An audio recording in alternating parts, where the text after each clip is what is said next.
हम पढ़ते हैं सबसे पहले। ज्यादा है नहीं इस चैप्टर में, मतलब ऐसा कुछ जो आपको नहीं पता हो, जो आप नहीं जानते हो या आपने ना पढ़ा हो, ऐसा कुछ भी नहीं है। तो ग्रोथ क्या है, तो हम पहली चीज लिख देते हैं कि जो ग्रोथ है, growth is a fundamental process of all living organism. Growth क्या है, एक फंडामेंटल प्रोसेस है सारे लिविंग ऑर्गेनिज्म की, मतलब सब लिविंग ऑर्गेनिज्म ग्रोथ परफॉर्म करते हैं।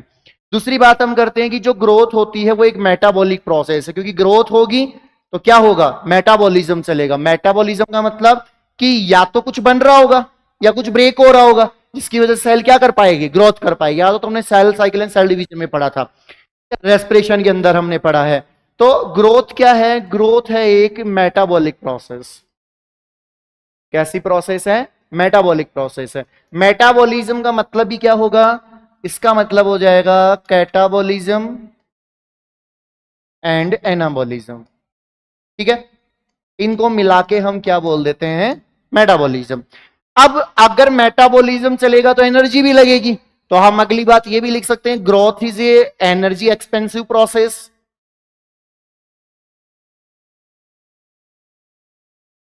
Growth is A energy expensive process, इसके अंदर बहुत ज्यादा एनर्जी लगती है। तीसरी अगर हम बात करें तो इसके अंदर क्या होता है, irreversible and permanent changes in size of cell,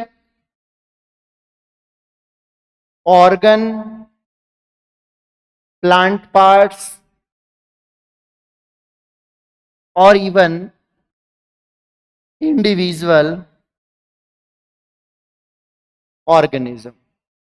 कि जो ग्रोथ है उसके अंदर क्या होता है कि जो इंडिविजुअल ऑर्गेनिज्म है उसका क्या होगा, ऑर्गन की साइज बढ़ सकती है, सेल की साइज बढ़ सकती है, या खुद भी बढ़ सकता है। मतलब इरिवर्सिबल चेंज है। एक बार अगर मान लो आप बड़े हो गए तो आप छोटे हो जाओगे, वापस से नहीं हो पाएंगे, क्योंकि एक बार अगर हमारी ग्रोथ हो गई तो वो वापस से रिवर्स नहीं होती है, वो ग्रोथ फिर आगे ही कंटिन्यू होती है। और जब भी ग्रोथ होती है हमें दिखती है, पहले हम छोटे थे बड़े हो गए दिख रहे हैं, पहले हमारे हाथ छोटे छोटे थे बड़े हो गए हम दिख रहे हैं। मतलब ग्रोथ ऐसा फीचर है जो दिखने वाला फीचर है, तो इसको हम क्या बोलते हैं, growth is a conspicuous character. Growth is a conspicuous character. Conspicuous का मतलब होता है डिफरेंशिएटेड, दिखेगा आपको, कोई भी ग्रोथ होगी तो वो ग्रोथ होती हुई दिखेगी। उसके बाद में आता है कि ग्रोथ के कैरेक्टरिस्टिक फीचर क्या क्या हैं। तो नेक्स्ट टॉपिक है हमारा characteristic feature of growth. Characteristic feature of growth. Growth के कैरेक्टरिस्टिक फीचर क्या क्या हैं, तो पढ़ लेते हैं। ग्रोथ के कैरेक्टरिस्टिक फीचर क्या क्या हैं।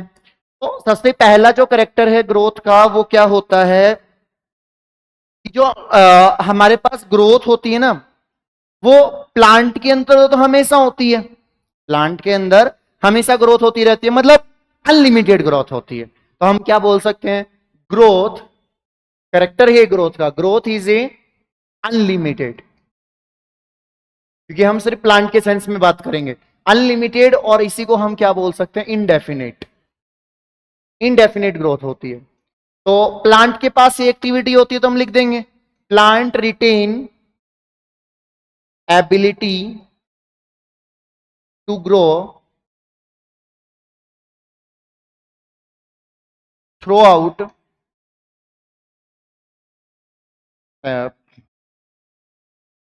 ability to unlimited grow throughout the life, ability to grow unlimited throughout the life, पूरी लाइफ वो ग्रो करता है। तीसरी बात अगर हम करें तो प्लांट के अंदर ग्रोथ का मतलब क्या होता है, तो in plant growth in plant growth means always addition of new cells by the activity of meristematic tissue. Meristematic tissue की हेल्प से प्लांट पूरी लाइफ ग्रो कर सकता है. So known as open for growth. इसलिए हम प्लांट को क्या बोलते हैं कि वो ग्रोथ के लिए क्या होता है, ओपन होता है, क्योंकि प्लांट पूरी लाइफ ग्रो कर सकता है. तो ये नॉर्मल से फीचर्स हो गए ग्रोथ के, कि ग्रोथ क्या होती है, कैरेक्टर क्या है, अनलिमिटेड ग्रोथ होती है हमेशा प्लांट के अंदर. प्लांट के पास वो एक्टिविटी होती है कि पूरी लाइफ ग्रो कर सकता है. तीसरी बात कि प्लांट के अंदर ग्रोथ का मतलब होता है always addition of new cell, क्योंकि हमने पढ़ा था कि जब मेरिस्टेमेटिक सेल डिवाइड करती है तो इलोंगेशन रीजन बनता जाएगा, फिर मैच्योरेशन बनता जाएगा. इसका मतलब कंटिन्यूअस मेरिस्टेमेटिक सेल डिवाइड कर रही है, और डिवाइड करने का मतलब एडिशन ऑफ न्यू सेल्स. ठीक है. इसके बाद में आता है type of growth. Types of growth. Types of growth. Growth के कितने टाइप हैं? तो ग्रोथ दो टाइप की होती है. एक होती है प्राइमरी ग्रोथ, जो सबसे पहले हुई वो प्राइमरी, और एक होती है सेकेंडरी ग्रोथ, जो दूसरी बार हुई. Secondary growth. तो प्लांट के अंदर दो टाइप की ग्रोथ होती है, प्राइमरी और सेकेंडरी. ठीक है. प्राइमरी ग्रोथ कौन करवाता है? विद द हेल्प ऑफ, याद हो तो प्राइमरी मेरिस्टेम और सेकेंडरी मेरिस्टेम हमने पढ़ा था. तो प्राइमरी मेरिस्टेम और सेकेंडरी मेरिस्टेम को ही हम यहां पे क्या बोल रहे हैं, प्राइमरी ग्रोथ, सेकेंडरी ग्रोथ. और वहां पे क्या पढ़ा था? प्राइमरी मेरिस्टेम और सेकेंडरी मेरिस्टेम बस. तो with the help of tip of root and stem.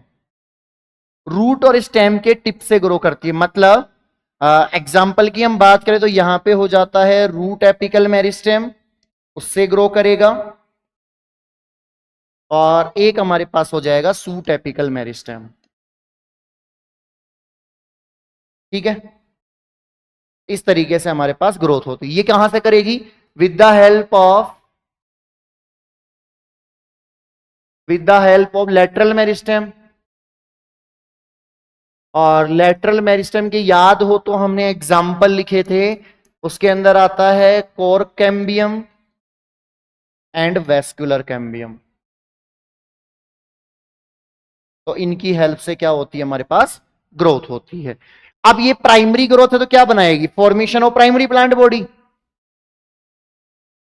Formation of primary plant body. ये प्राइमरी प्लांट बॉडी का फॉर्मेशन करेगा. ये क्या करेगा? Formation of secondary plant body.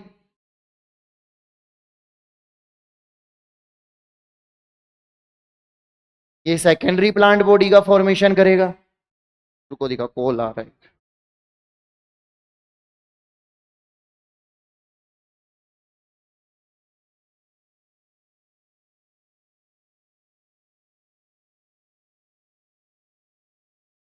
तो ये प्राइमरी प्लांट बॉडी का फॉर्मेशन करेगा सेकेंडरी. अब ये इसकी ग्रोथ कैसे होती है? Growth occur along the axis. मतलब हम इन शॉर्ट बोल सकते हैं लेंथ बढ़ती है. क्या बढ़ती है? यहां पे लेंथ बढ़ती है. यहां पे होती है growth occur in diameter. Diameter बढ़ता है. डायमीटर, और हम क्या बोल सकते हैं? Girth of the cell.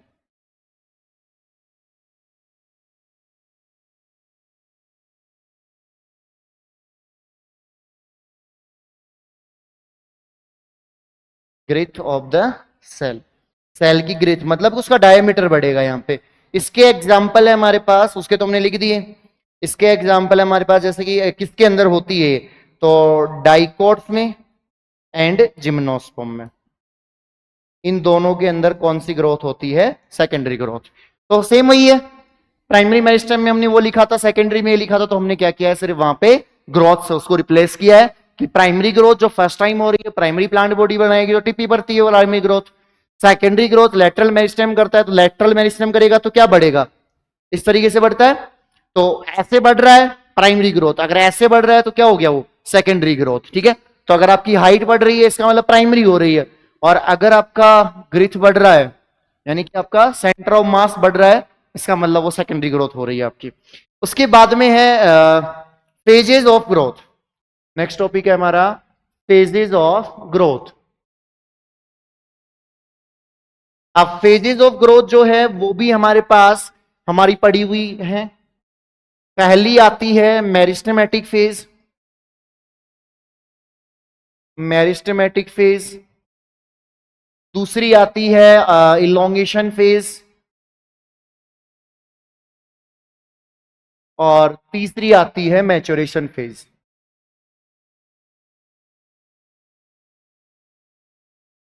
तीसरी आती है मैच्योरेशन फेज, ये पड़ी हुई है हमारी। तो जो हमारी मेरिस्टेमेटिक फेज है कहां होती है, present on tip of root and stem. Root और स्टेम के टिप पे होती है। ये कहां होती है, present after proximal end of, proximal का मतलब होता है ऊपर वाला end, proximal end of meristematic phase. ठीक है, ये कहां प्रेजेंट होती है, प्रेजेंट प्रॉक्सिमल एंड ऑफ, मतलब इसके एंड पे ये होगी proximal end of elongation phase. ठीक है, ये जो इलोंगेशन फेज का प्रॉक्सिमल एंड होगा वहां पे प्रेजेंट होगी। दूसरा आ जाता है कि इसकी सेल कैसी होती हैं, तो हम क्या लिख सकते हैं, एक्टिवली डिवाइडिंग सेल। ये एक्टिवली डिवाइडिंग सेल्स होती हैं। वेरी स्मॉल सेल होती हैं, very small and thin cell wall. ठीक है, दूसरा हम इसमें लिख सकते हैं डेंस साइटोप्लाज्म या प्रोटोप्लाज्म हम उसको बोल सकते हैं। दूसरा इसके अंदर होगा जो सेल्स होंगी उसके अंदर होता है मोर प्लाज्मोडेस्मेटल कनेक्शन, मोर प्लाज्मोडेस्मेटल कनेक्शन, क्योंकि ज्यादातर कनेक्शन होंगे क्योंकि यहां पे डिवाइड करना है। नो वैक्यूल फॉर्मेशन, वैक्यूल का फॉर्मेशन यहां पे नहीं होता है। दूसरा हो जाएगा सेकेंडरी वॉल का फॉर्मेशन नहीं होगा, तो no formation of secondary wall. Secondary wall का सेकेंडरी वॉल छोड़ो, इससे अच्छा लिख देते हैं no intercellular space. Intercellular space इनके अंदर नहीं होता, एक दूसरे के साथ अटैच होते हैं।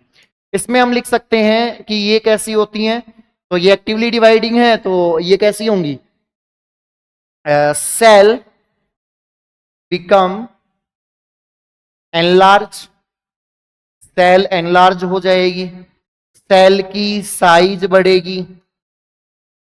ठीक है, दूसरा सेल की साइज बढ़ेगी, इसके अंदर वैक्यूल फॉर्मेशन हो जाएगा, हाई वैक्यूलाइजेशन होगा, हाई वैक्यूलाइजेशन होता है इसके अंदर, बहुत ज्यादा वैक्यूल का फॉर्मेशन होता है। तीसरा हम लिख सकते हैं formation of secondary wall, formation of secondary wall, secondary wall का फॉर्मेशन भी होता है यहां पे। तो जो इसमें नहीं होता है वो इसमें सिंपल सा क्या कर रही है, सेल ग्रो कर रही है, सेल एनलार्ज होगी, सेल का साइज बढ़ेगा, वैक्यूल बनेगा, स्टोरेज का फंक्शन आएगा और सेकेंडरी वॉल का फॉर्मेशन होने लग जाता है। यहां पे हम क्या लिख सकते हैं, cell fully mature and enlarge, या हम क्या लिख सकते हैं, फुल्ली डिफरेंशिएटेड सेल।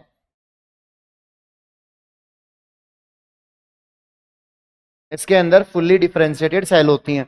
तो यही सारी चीजें हमने रूट के अंदर पढ़ी थी कि मेरिस्टेमेटिक जोन, इलोंगेशन जोन और मैच्योरेशन जोन हमने पढ़ा था उसके अंदर। इसके बाद में आता है मेजरमेंट ऑफ ग्रोथ। ग्रोथ का मेजरमेंट कैसे होता है? देखो पहली बात तो ये कि हम ग्रोथ को मेजर नहीं कर सकते हैं कि हम सोचे कि लेंथ बढ़ रही है तो हो सकता है लेंथ के साथ साथ उसका जो डायमीटर है वो भी तो बढ़ रहा है, तो हम कोई भी एक रेस्पेक्ट लगा के किसी भी ग्रोथ को मेजर नहीं कर पाएंगे। तो नेक्स्ट टॉपिक है हमारा मेजरमेंट ऑफ ग्रोथ।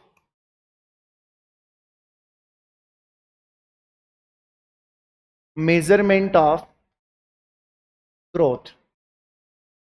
अगर हम एक सेल के लेवल पे बात करें कि सेल के लेवल पे ग्रोथ क्या होती है, तो अगर हम इसको देखें तो सेल के लेवल पे ग्रोथ क्या होती है? Growth at cellular level means increase in cytoplasm protoplasm of the cell।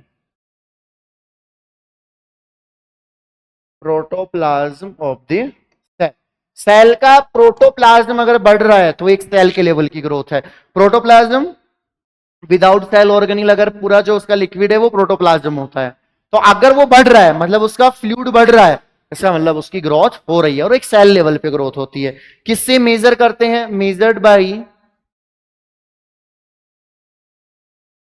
Measurement by एक वो होता है ऑक्सेनोमीटर। ऑक्सेनोमीटर ऑक्सेनोमीटर होता है जिससे हम ग्रोथ को मेजर कर सकते हैं। अब ग्रोथ को हम डायरेक्टली मेजर नहीं कर सकते हैं। Growth not measure directly but measure in various respect. बहुत सारे रेस्पेक्ट हैं जिनके बेस पे हम ग्रोथ को मेजर कर सकते हैं, मतलब जनरली हम ग्रोथ को मेजर इतना नहीं कर पाएंगे। तो पहला रेस्पेक्ट आता है हमारा increase in fresh weight. Increase in fresh wait.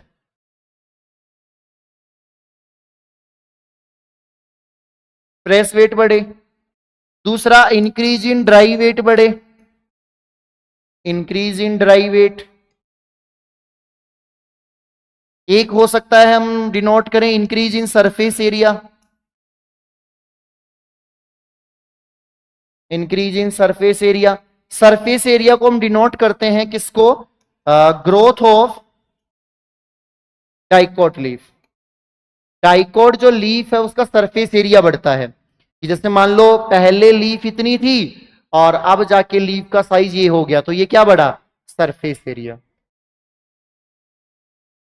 उसका क्या बढ़ रहा है? सरफेस एरिया बढ़ रहा है।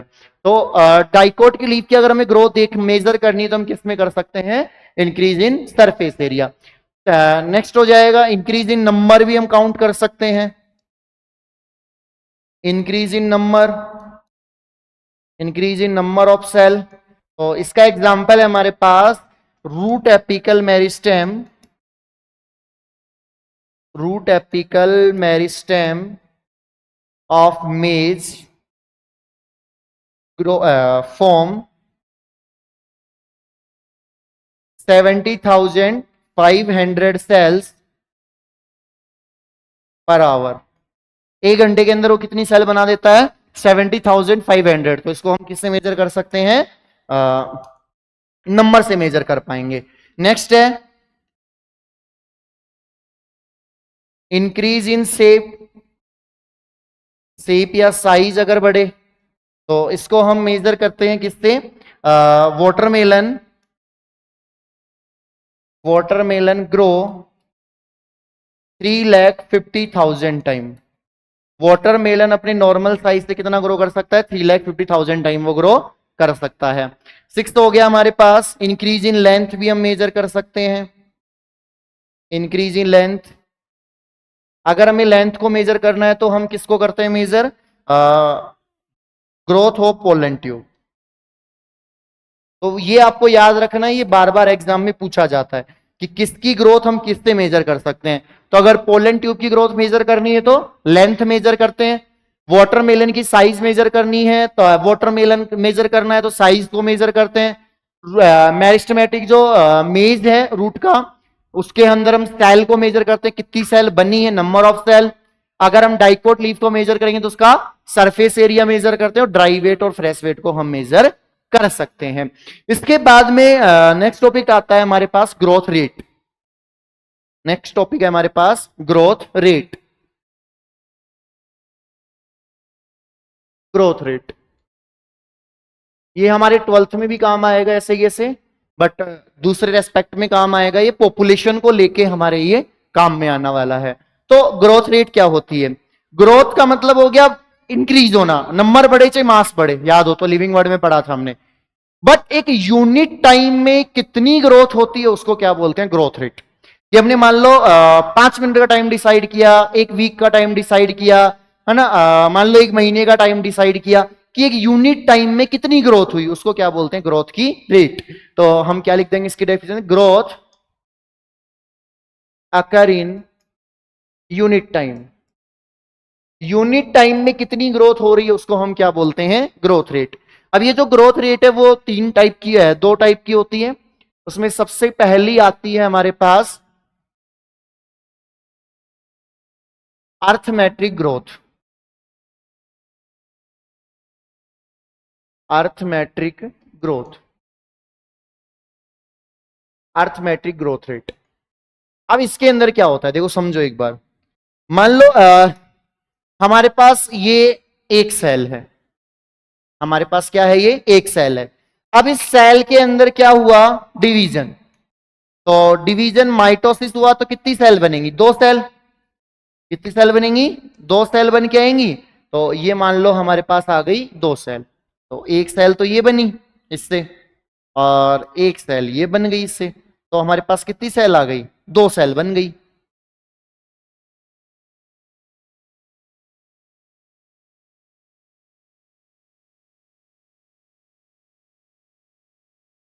ठीक है, ये 2 सेल बन गई। अब फिर दोबारा से जब इसके अंदर डिवीजन होगा तो मान लो जो एक सेल है वो तो जाती है डिवीजन में, और एक सेल हो जाती है इसमें परमानेंट। समझ पा रहे हो कि जब एक सेल डिवाइड करेगी तो एक सेल तो डिवाइड कर रही है, और दूसरी सेल क्या हो रही है? परमानेंट हो रही है। तो मतलब ये वाली जो सेल है ये क्या हो जाती है हमारे पास? परमानेंट हो जाती है। तो एक सेल ने तो डिवाइड करके 2 बना लिया, बट एक क्या हो गई? परमानेंट। ऐसे ही जब दोबारा से यहां पे डिवीजन होगा तो एक सेल क्या हो जाएगी? परमानेंट, और एक सेल क्या करेगी? Continuous division. तो इस तरीके की जो ग्रोथ है वो रूट और स्टेम में होती है। जो मेरिस्टेमेटिक टिश्यूज ग्रो करते हैं, मेरिस्टेमेटिक टिश्यू डिवाइड करते हैं, वो क्या कर रहे हैं? एक सेल कंटिन्यू डिवाइड कर रही है, और जब 2 बन जाएंगी, एक मैच्योरेशन में चली जाएगी, एक दोबारा डिवाइड करने लग जाएगी। तो इस तरीके से अगर हम देखें कि दोबारा से मान लो इस सेल में डिवीजन आया तो ये सेल फर्दर क्या हो जाएगी? मैच्योर हो जाएगी। तो ठीक है, तो मान लो ये सेल ने डिवाइड किया तो कितनी सेल बनी? 2। तो ये 2 सेल बन गई इसके डिवीजन से। और ये वाली जो सेल है, ये वाली जो सेल है ये कहां चली गई? मैच्योरेशन में, और ये सेल ऑलरेडी मैच्योरेशन में थी। ये सेल ऑलरेडी मैच्योरेशन में थी हमारे पास।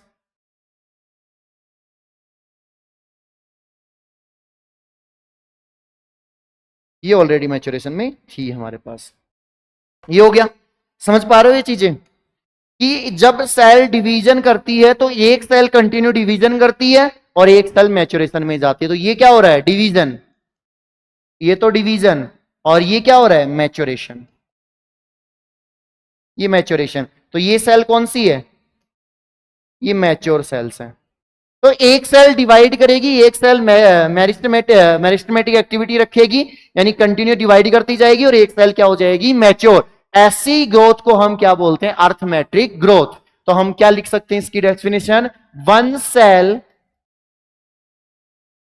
Goes into mitotic division,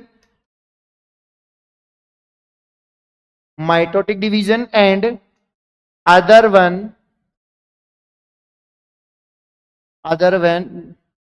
differentiate and form mature cell. ठीक है, और इसका एग्जाम्पल है हमारे पास रैम और सैम। रूट एपिकल मेरिस्टेम और सूट एपिकल मेरिस्टेम में इसी तरीके की ग्रोथ होती है। कितना टाइम हो गया? अच्छा अभी तो आधा घंटा ही हुआ है, चलो पढ़ते हैं अच्छे से। 1 घंटे 10 मिनट की क्लास होती है ना हमारी। उसके बाद में अगर हम इसका फॉर्मूला देखें तो इसका फॉर्मूला होता है L T is equal to L zero R T, L zero plus R T. ठीक है, अब ध्यान दो इसका मतलब क्या होता है। तो जो एल टी है इसका मतलब होता है ग्रोथ एट टाइम टी। कोई हमने टाइम रखा उसके ऊपर कितनी ग्रोथ हुई। एल जीरो का मतलब हो गया इनिशियल ग्रोथ। ठीक है, आर का मतलब हो गया ग्रोथ की रेट कितनी है, किस स्पीड से वो ग्रो कर रही है, तो ग्रोथ रेट। और टी क्या हो गया हमारे पास, टाइम आ जाता है। अब अगर हम टाइम और ग्रोथ के बीच में ग्राफ क्रिएट करें तो हमारे पास कुछ इस तरीके का ग्राफ बन के आ जाएगा कि जैसे जैसे टाइम जाएगा वैसे वैसे क्या होगी, यहां पे ग्रोथ होगी, क्योंकि मैच्योर सेल का नंबर वैसे वैसे बढ़ता जाएगा। जैसे जैसे आगे टाइम जाता जाएगा वैसे वैसे मैच्योर नंबर बढ़ेगा। अब मैच्योर नंबर बढ़ेगा तो सेल ज्यादा डिफरेंशिएट होंगी, ज्यादा डिफरेंशिएट होंगी तो सेल की क्या होगी, ग्रोथ। तो अगर हम एक साइड में रखें कि ग्रोथ और एक साइड में हम रखें टाइम, और ये कौन सी ग्रोथ है, अर्थमेट्रिक ग्रोथ है। अब अर्थमेट्रिक ग्रोथ अगर हम रखेंगे तो जैसे जैसे टाइम जाता है वैसे वैसे ग्रोथ बढ़ती है, मतलब लीनियर कर्व आएगा। तो आप ये कर्व भी ध्यान रखोगे, कर्व कैसा आता है, लीनियर। ठीक है, तो ये हो गई हमारे पास अर्थमेट्रिक ग्रोथ। उसके बाद में आती है सेकंड जिसका नाम है जियोमेट्रिक ग्रोथ। सेकंड ग्रोथ आती है उसका नाम है geometric growth. Geometric growth, geometric growth क्या होती है, ध्यान दो। जियोमेट्रिक ग्रोथ के अंदर क्या होगा कि जैसे मान लो आपके पास एक सेल है। ठीक है, हमारे पास अभी कितनी सेल है, एक है। अब ये एक सेल जब डिवीजन में जाएगी, एक सेल जब डिवीजन में जाएगी, ये एक सेल में डिवीजन हुआ, डिवीजन हुआ तो कितनी सेल बनी, दो सेल बनी। जैसे मान लो ये थी,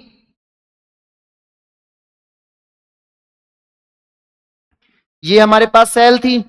अब जैसे इसने डिवीजन किया तो ये सेल कितने में कन्वर्ट हो गई, दो सेल के अंदर कन्वर्ट हो गई।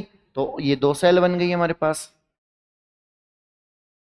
ठीक है, ये हो गया इसका न्यूक्लियस, ये यहां पे दो सेल बन गई। जब फिर दोबारा से डिवीजन हुआ तो फिर दोबारा से चार सेल बन गई इसके अंदर। ऐसे मान लो ये डिवीजन हुआ, अब यहां पे कितनी सेल बन गई,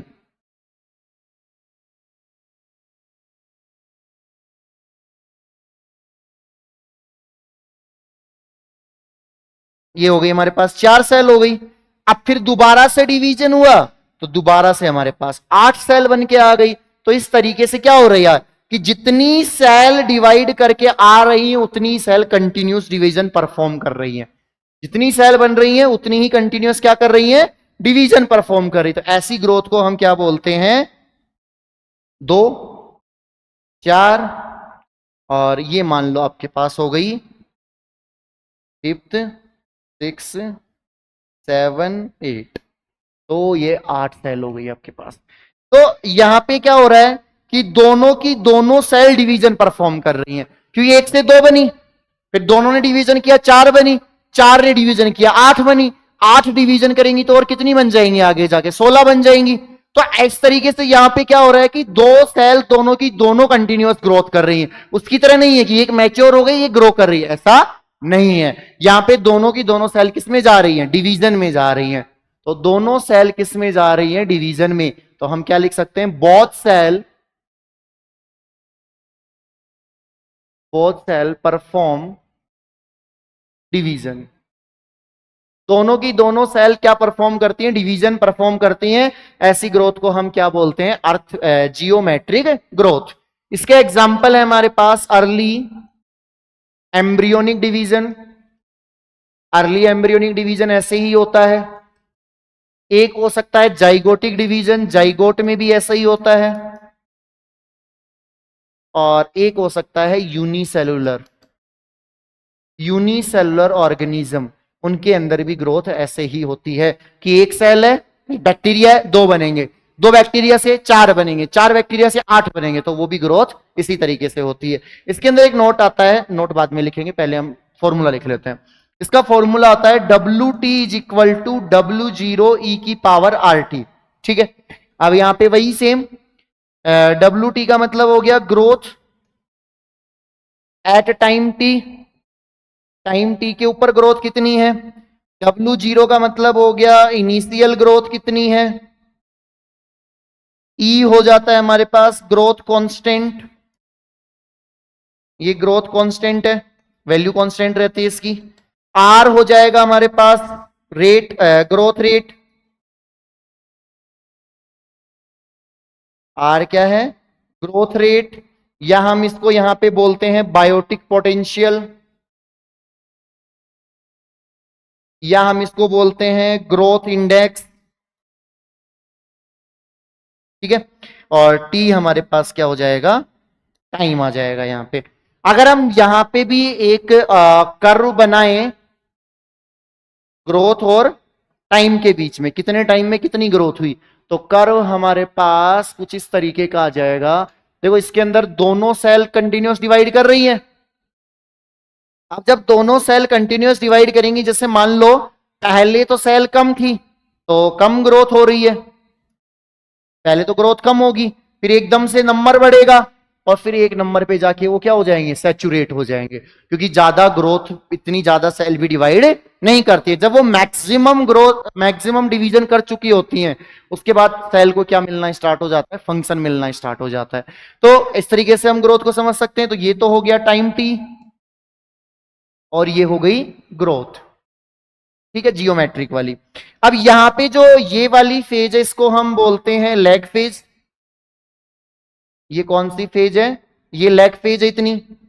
जो ये वाली फेज है इसको हम बोलते हैं लॉग फेज, या हम इसको बोलते हैं एक्सपोनेंशियल फेज। ये होती है एक्सपोनेंशियल फेज। और जो ये वाली फेज है इसको हम बोलते हैं स्टेशनरी फेज, ये होती है स्टेशनरी फेज। ठीक है, तो पहले नंबर कम था, 1 से 2 बन रही है, 2 से 4 बन रही है, 4 से 8, 8 से 16। अब जैसे 16 आएगा तो 16 से 32, 32 से 64, 64 से 128, 128 टू 56, तो एकदम से नंबर इंक्रीज होगा। बट एक पॉइंट पे जाके वो क्या हो जाता है, सैचुरेट हो जाता है। यहां पे हम एक नोट लिख सकते हैं, ये जो ग्रोथ है वो क्या है, characteristic feature, characteristic feature of living organism, living organism grow in natural environment. अगर कोई भी ऑर्गेनिज्म एक नेचुरल इन्वायरमेंट में ग्रो कर रहा है तो लिविंग ऑर्गेनिज्म का ये वाला क्या है, कैरेक्टरिस्टिक फीचर है। हमारे अंदर कौन सी ग्रोथ होती है, ये वाली होती है। इसके बाद में आ जाता है कंपैरिजन ऑफ ग्रोथ। ग्रोथ को कंपेयर कैसे करें, कितनी हुई है। तो नेक्स्ट टॉपिक है हमारे पास comparison of growth, comparison of growth. Growth कैसे कंपेयर कर सकते हैं, देखो ग्रोथ को कैसे कंपेयर कर सकते हैं हम। तो अगर ग्रोथ को हमें कंपेयर करना है तो क्या होगा, एक तो आती है absolute growth rate, absolute growth rate, इसको हम बोलते हैं एजीआर। इस पे हम कंपेयर कर सकते हैं। एजीआर का मतलब होता है मेजरमेंट, मेजरमेंट और comparison, comparison of growth in unit time, उसको हम बोलते हैं एब्सोल्यूट ग्रोथ रेट। जैसे फॉर एग्जांपल मान लो एक लीफ थी हमारे पास, इस लीफ का जो ये डायमीटर है वो था 5 सेंटीमीटर, पहले कितना था 5 सेंटीमीटर। फिर इस लीफ ने क्या कर ली, ग्रोथ, और जब इस लीफ ने ग्रोथ की तो ये तो हो गया 5 सेंटीमीटर, यहां से यहां तक का 5 था। अब जब इस लीफ ने ग्रोथ की तो वो कुछ इस तरीके से की। अब ये जो ग्रोथ करी है ये भी कितनी करी है, 5 सेंटीमीटर ही ग्रोथ करी है। अब इस लीफ ने कितनी ग्रो करी है, 5 सेंटीमीटर ग्रोथ करी है। तो यहां पे जो एब्सोल्यूट ग्रोथ रेट आएगी वो कितनी होगी, तो एब्सोल्यूट ग्रोथ रेट ये कितनी हो जाएगी? मेजरमेंट और comparison of growth per unit time कितनी हुई है? 5 सेंटीमीटर। मतलब 5 सेंटीमीटर का मतलब पूरी 100% यहां पे क्या हुई है? ग्रोथ 5 सेंटीमीटर हो गया। मतलब जो नई ग्रोथ हुई है वो हमें सिंपल सा लिख देनी है। उसके बाद में दूसरी आती है relative growth rate. Relative growth rate. तो रिलेटिव ग्रोथ रेट क्या होती है हमारे पास? इसको हम शॉर्ट फॉर्म में बोलते हैं RGR, relative growth rate. RGR का मतलब होता है, मतलब इसको निकालने का एक फॉर्मूला है, ये होता है ग्रोथ अकर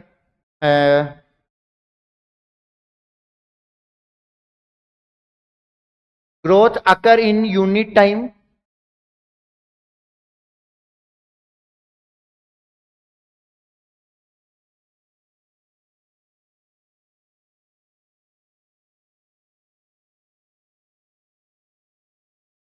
का मतलब होता है कि ग्रोथ अगर हो रही है, तो ग्रोथ जब हो रही है हमारे पास, तो गिवन सिस्टम में ग्रोथ कितनी है। कैसे लिखें इसको मैं? Growth in unit growth in given system, growth occur in given system, growth occur in given system per unit time. Per unit time system के अंदर कितनी ग्रोथ गिवन है हमें, और दूसरा हो जाएगा इनिशियल ग्रोथ कितनी थी। इनिशियल ग्रोथ कितनी थी, मल्टीप्लाई में क्या लगा देंगे? 100। ठीक है, तो निकाल लेते हैं, इसी का निकाल लेते हैं। चलो इसकी एब्सोल्यूट ग्रोथ रेट देखते हैं, रिलेटिव ग्रोथ। अगर इसकी हम आरजीआर देखेंगे, तो देखो आरजीआर हमारे पास हो गई 1 मिनट, हाँ ठीक है, 5 पहले थी, 5 अब है, इंटू 100, मतलब कितनी ग्रोथ हुई? 100% ग्रोथ हुई है। और यहां पे कितनी हुई है? 5 हुई है total growth.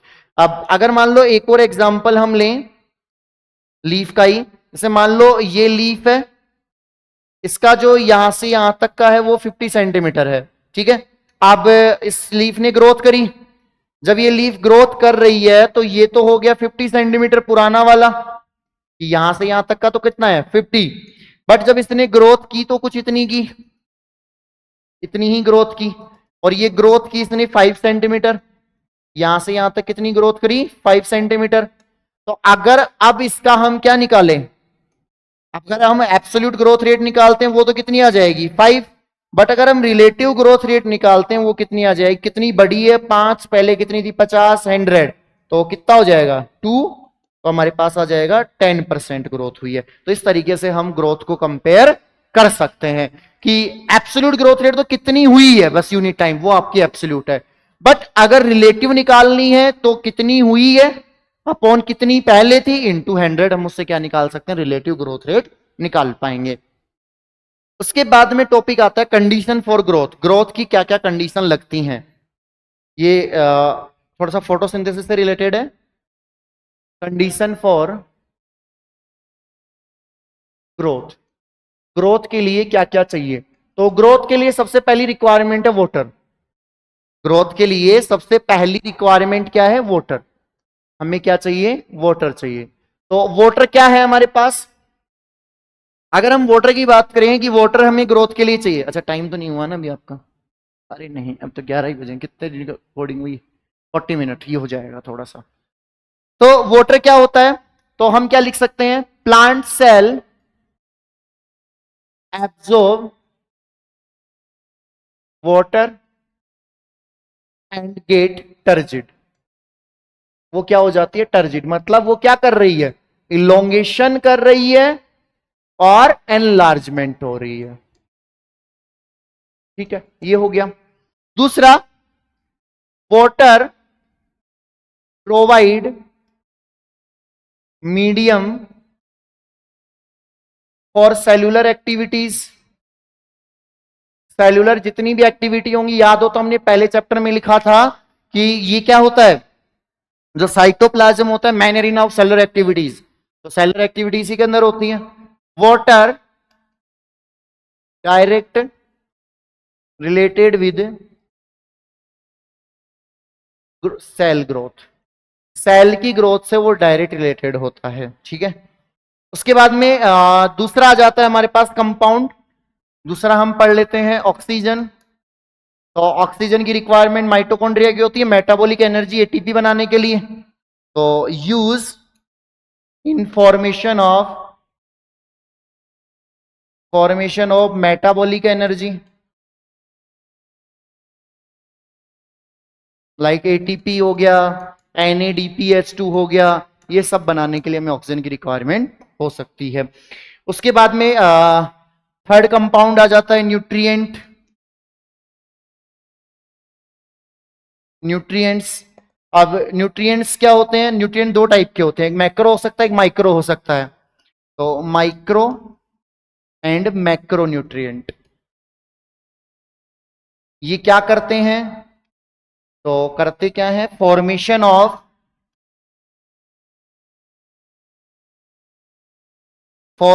Of protoplast and various energy compound. बहुत सारे एनर्जी कंपाउंड बनाने में भी ये काम आता है। उसके बाद में आ जाता है फोर्थ टेम्परेचर। तो अलग अलग ऑर्गेनिज्म अलग अलग टेम्परेचर को ग्रोथ को रेस्पॉन्स करते हैं। Different organism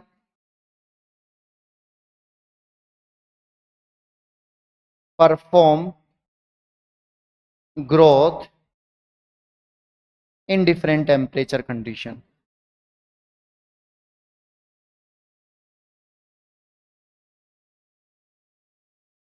different temperature condition पे डिफरेंट ऑर्गेनिज्म डिफरेंट टाइप की ग्रोथ दिखाते हैं।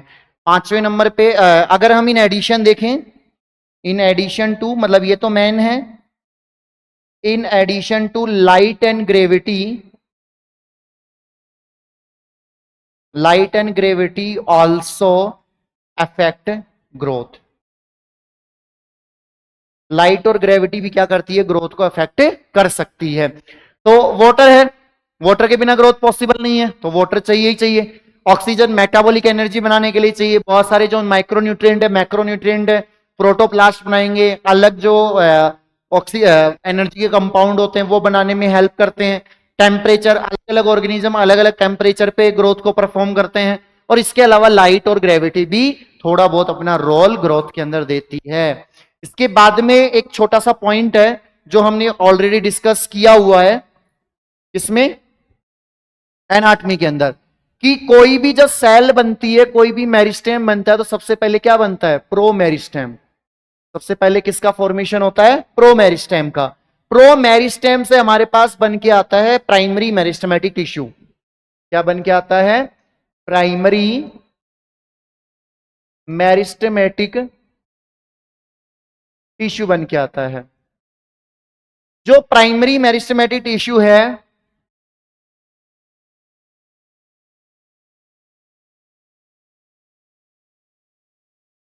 क्या बनेगा? Primary meristematic tissue. ये कहां प्रेजेंट होता है? तो ये प्रेजेंट होता है tip of root and stem. Tip of root and stem के ऊपर ये प्रेजेंट होता है। अब जो प्राइमरी मेरिस्टेम होता है ये क्या बनाता है? बहुत सारी नई सेल बनाता है, क्योंकि इसके पास तो डिवीजन की कैपेसिटी होती है। तो ये बनाएगा न्यू सेल्स। जब ये न्यू सेल्स बनती हैं तो ये इनके अंदर एक प्रोसेस होती है जिसका नाम है डिफरेंशिएशन। प्रोसेस का नाम क्या है? डिफरेंशिएशन।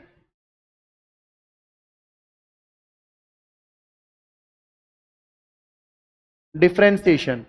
जब इनके अंदर डिफरेंशिएशन होता है तो ये बन जाता है हमारे पास प्राइमरी परमानेंट टिश्यू। क्या बन जाता है? प्राइमरी परमानेंट टिश्यू का फॉर्मेशन हो जाता है। तो इससे हमारे पास बन के आया प्राइमरी परमानेंट टिश्यू। ठीक है, प्राइमरी परमानेंट टिश्यू बना। अब ये जो डिफरेंशिएशन की प्रोसेस है ये कंटिन्यूअस होती है प्लांट में। Continuous process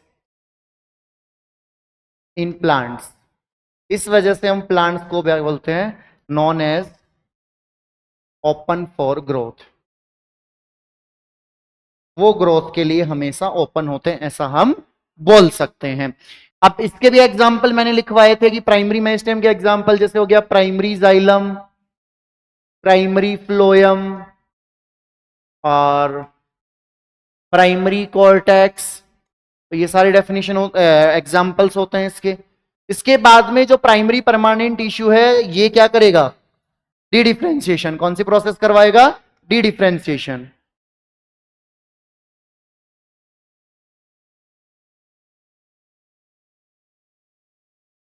D differentiation, D differentiation होगा तो यहां पे हमारे पास बनेगी सेकेंडरी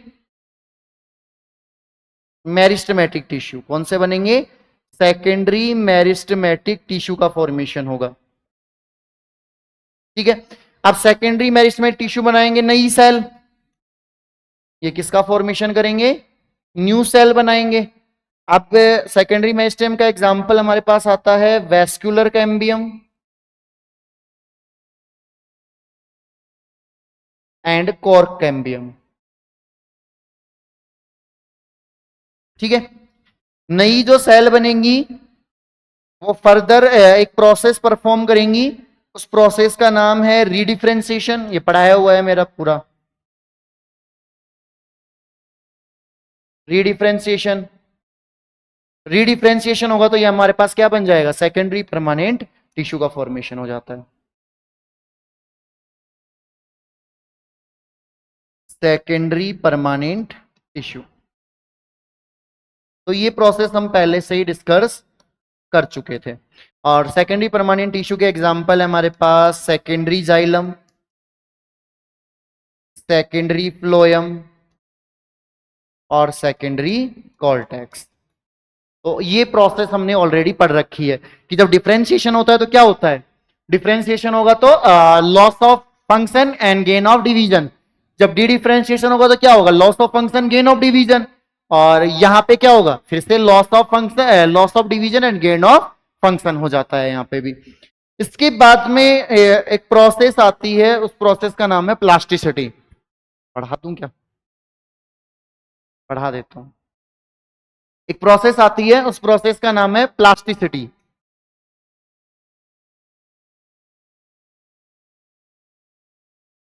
प्लास्टिसिटी, प्लास्टिसिटी का मतलब होता है कि जो प्लांट होता है वो बहुत सारे पाथवे फॉलो करता है। प्लांट क्या करता है, बहुत सारे पाथवे फॉलो करता है। क्यों करता है, क्योंकि उसको इन्वायरमेंट को रेस्पॉन्स करना होता है और इंटरनल फैक्टर को रेस्पॉन्स करना होता है। तो प्लांट डिफरेंट पाथवे फॉलो करता है in response to environment and internal factors, या डिफरेंट फेजेस ऑफ लाइफ को वो फेस करता है। तो हम इसकी डेफिनेशन क्या लिख सकते हैं, plant follow different pathway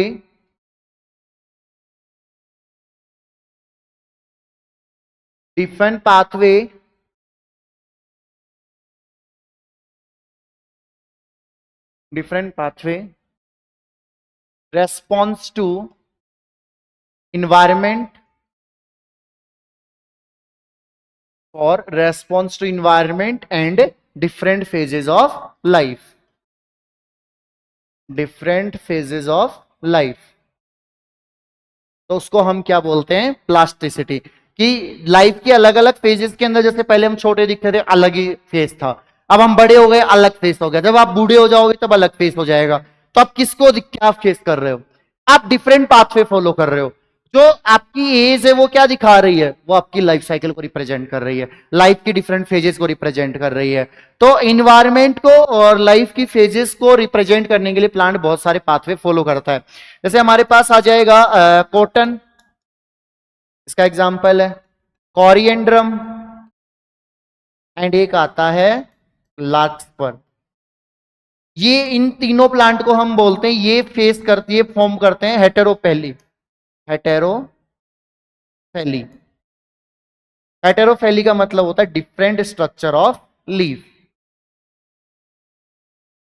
different structure of leaf. Leaf की ये अलग अलग स्ट्रक्चर दिखाते हैं। अब इसमें दो चीजें हो गई, पहला हो गया इन्वायरमेंट, दूसरा हो गया डिफरेंट फेज। तो डिफरेंट फेज क्या होंगी? इंटरनल फैक्टर होगा। क्या होगा? इंटरनल फैक्टर होगा जिसको ये फेस कर रहा होगा। तो इंटरनल फैक्टर के अंदर हम क्या लिख सकते हैं? Plant form different structure of leaf, different structure of leaf in juvenile, या इसको हम दूसरा बोलते हैं वेजिटेटिव फेज, और and maturation phase. In juvenile phase and maturation phase. Maturation phase. तो वो जुवेनाइल फेज वेजिटेटिव फेज में डिफरेंट होता है। जैसे आपने कोरिएंडर को देखा होगा, अगर आपने कोरिएंडर का प्लांट देखा है तो जब आप उसको देखते हो जुवेनाइल फेज में, तो आपको कुछ इस तरीके का विजिबल होता है, इस तरीके का उसकी लीफ। बट अगर आप जब उसको मैच्योरेशन वाली फेज में देखते हो तो वो आपको कुछ इस तरीके से दिखता है, कुछ इस तरीके से विजिबल होता है जब आप उसको मैच्योरेशन वाली फेज में देखते हो। तो प्लांट तो एक ही था, क्यों ये फेज दिखा रहा है? ये दिखा रहा है जुवेनाइल फेज, और ये कौन सी दिखा रहा है? Maturation phase. ठीक है, तो डिफरेंट लीफ स्ट्रक्चर ये दिखाता है। उसके बाद में आ जाता है सेकंड, उसको हम बोलेंगे एक्सटर्नल फैक्टर। एक्सटर्नल फैक्टर इसके अंदर भी क्या करेगा? Plant form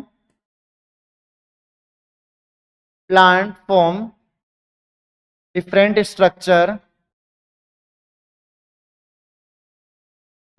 structure of leaf in different environmental condition. Different environmental condition में वो डिफरेंट फेज दिखाता है। जैसे मान लो कोई एक प्लांट है जिसका एग्जांपल है रेननकुलस, या इसको हम बोलते हैं बटर कैप जैसा होता है। तो जब ये वाटर के अंदर होता है तब इसकी लीफ कुछ इस तरीके का होता है। जब ये वाटर के अंदर होगा तो आपको कुछ इस तरीके का दिखेगा, इन वाटर। और जब ये बाहर होता है तब कुछ इस तरीके का दिखता है, इस तरीके का दिखता है, इन ऑन सोइल। तो डिफरेंट जब इन्वायरमेंटल कंडीशन हो जाती है तो प्लांट का जो लीफ स्ट्रक्चर वो क्या हो जाता है? डिफरेंट हो जाता है। उसको क्या बोलते हैं? प्लास्टिसिटी। अब दोनों टाइप से दिखा सकता है। एक तो इंटरनल फैक्टर हो सकता है, internal factor different phases of life. External क्या हो गया? एनवायरमेंट। ये हो गया हमारे पास ग्रोथ। ये कौन सा टॉपिक हो गया हमारे पास? ग्रोथ। अब इस ग्रोथ में थोड़ा सा हम कनेक्ट करते हैं डेवलपमेंट को, बस नहीं पढ़ेंगे ये स्लाइड पे। डेवलपमेंट,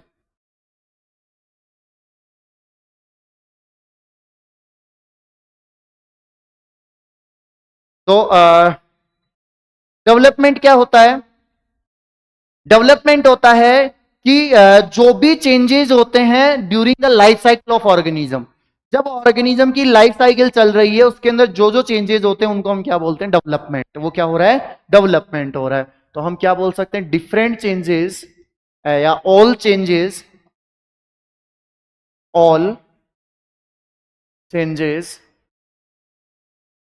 अकर इन organism during its life cycle. तो उसको हम क्या बोलते हैं? डेवलपमेंट।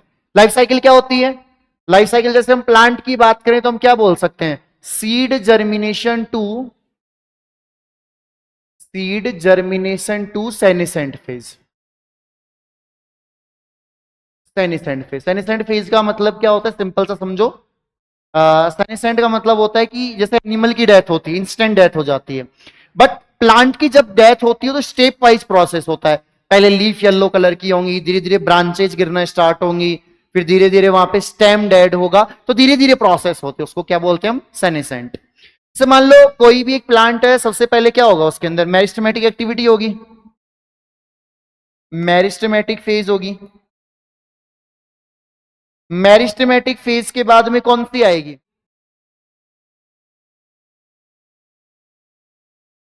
उसके अंदर प्रोटोप्लाज्मिक ग्रोथ होगी, फिर उसके बाद में होगा उसके अंदर डिफरेंशिएशन। तो इसी के बीच में एक प्रोसेस चल रही है जिसको बोलते हैं इलोंगेशन। इलोंगेशन, फिर डिफरेंशिएशन के बाद में यहां पे हो जाएगा मैच्योरेशन।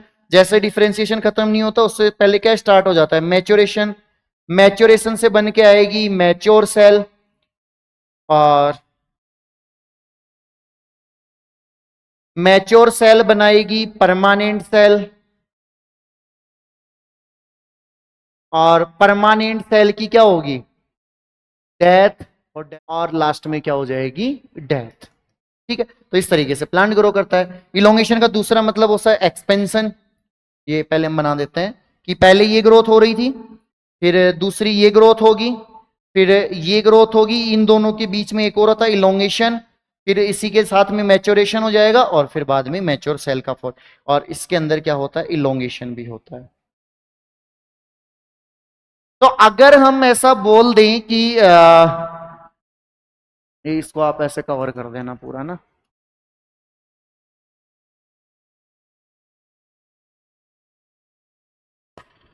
कि जो ग्रोथ होती है वो क्या होता है? Sum of development and differentiation.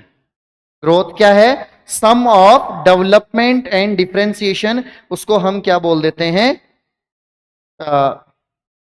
क्या बोलेंगे? Sum of growth and differentiation. उसको हम क्या बोल सकते हैं? डेवलपमेंट बोल सकते हैं। अच्छा, हम इसी डेवलपमेंट में भी ग्रोथ ऐड कर दे, डेवलपमेंट एंड ग्रोथ। टॉपिक आप ये लिखना, डेवलपमेंट एंड ग्रोथ। बस इसकी एक डेफिनेशन लिख लेते हैं हम, छोटी सी, काम खत्म हुआ हमारा। फिर हम नेक्स्ट क्लास मंडे को लेंगे, ठीक है? तो हम क्या लिख सकते हैं?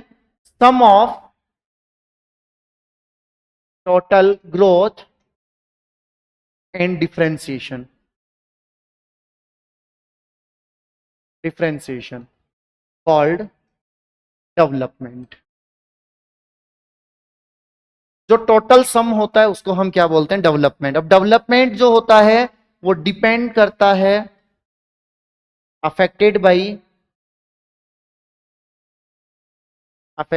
फैक्टर्स। अब कौन कौन से फैक्टर अफेक्ट करते हैं? तो एक हो जाता है एक्सटर्नल, फैक्टर, एक हो जाता है इंटरनल फैक्टर।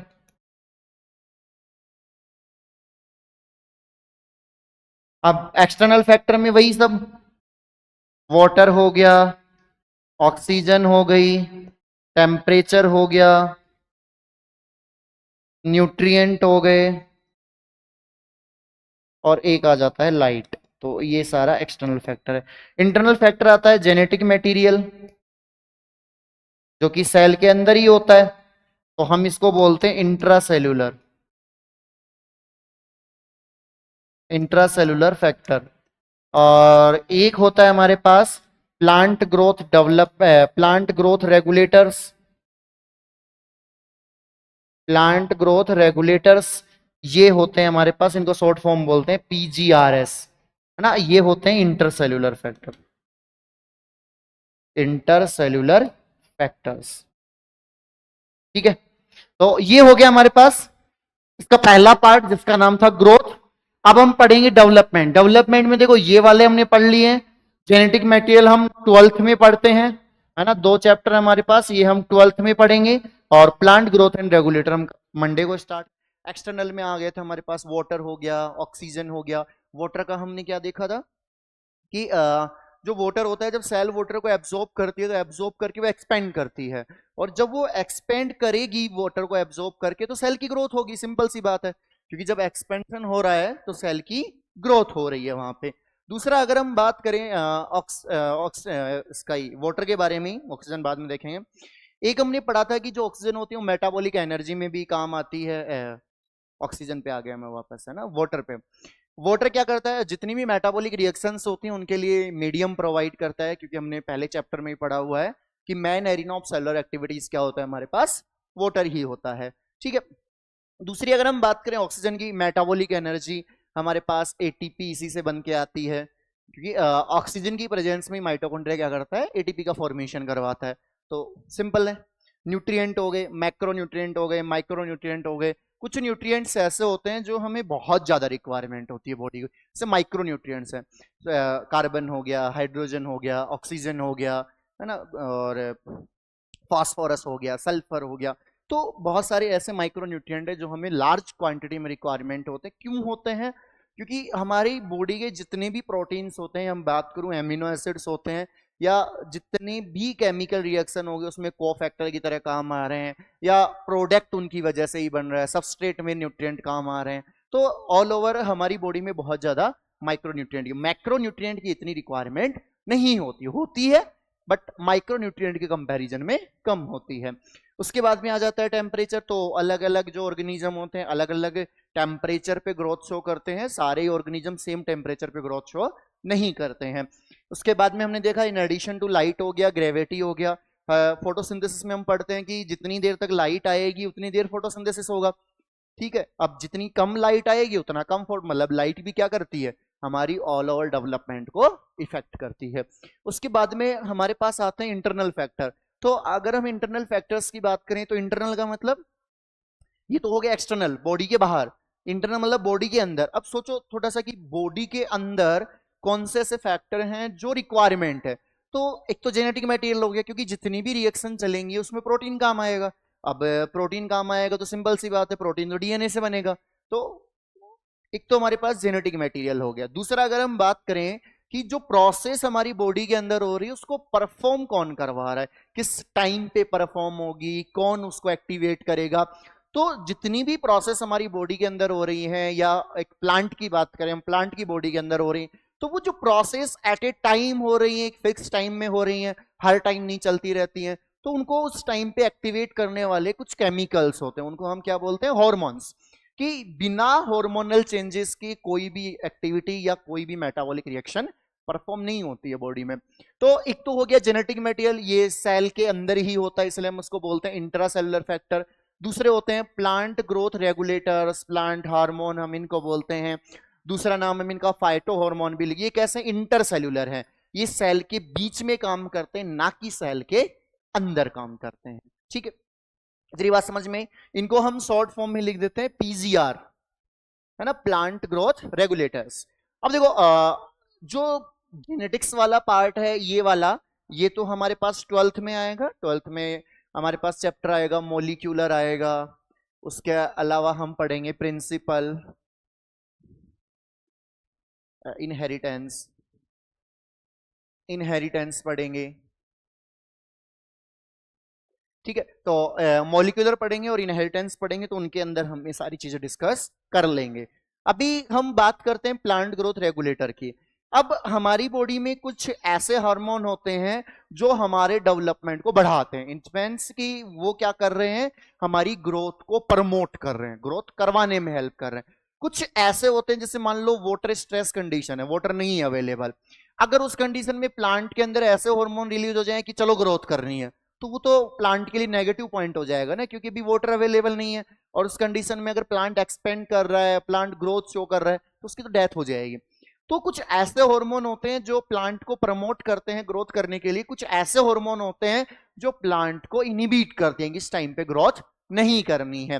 तो ऐसा नहीं है कि वो नेगेटिव वे में इंफेक्ट कर रहे हैं, वो एक पॉजिटिव वे है, क्योंकि स्ट्रेस कंडीशन है। और स्ट्रेस जब होता है प्लांट को, तब वो उस टाइम पे कोई भी चीजें एफर्ट ज्यादा नहीं कर पाता, ज्यादा ग्रो नहीं कर पाएगा। अब जैसे मान लो डेसिडियस सीजन चल रहा है ना, ऑटम सीजन चल रहा है, उसके अंदर सारी लीफ गिर जाएंगी। अब अगर हमारे पास सारी लीफ गिर जाएंगी और प्लांट प्रमोट कर रहा है हार्मोन की लीफ बनाओ, है ना, फोटोसिंथेसिस करो, तो वो तो नेगेटिव पॉइंट हो जाएगा, प्लांट की डेथ हो सकती है। तो हमारे पास दो टाइप के हार्मोन होते हैं, एक होता है ग्रोथ प्रमोटिंग हार्मोन, एक होता है ग्रोथ इनिबिटिंग हार्मोन, जिनको हम दूसरा नाम देते हैं स्ट्रेस हार्मोन। स्ट्रेस का मतलब ये उसी टाइम डेवलप होते हैं जिस टाइम हमारी बॉडी के अंदर स्ट्रेस होता है। अब ये वाले हार्मोन करते क्या हैं, तो अगर हम इनकी बात करें तो ये प्रमोट करते हैं, जनरल हम बात कर रहे हैं यहाँ पे, प्रमोट एब्सिशन। एब्सिशन का मतलब होता है कि आपने देखा होगा प्लांट के अंदर जब फ्रूट कंप्लीट मैच्योर हो जाता है, लीफ कंप्लीट मैच्योर हो जाती है तो गिर जाता है प्लांट से, उस प्रोसेस को हम बोलते हैं एब्सिशन की at the time of maturation.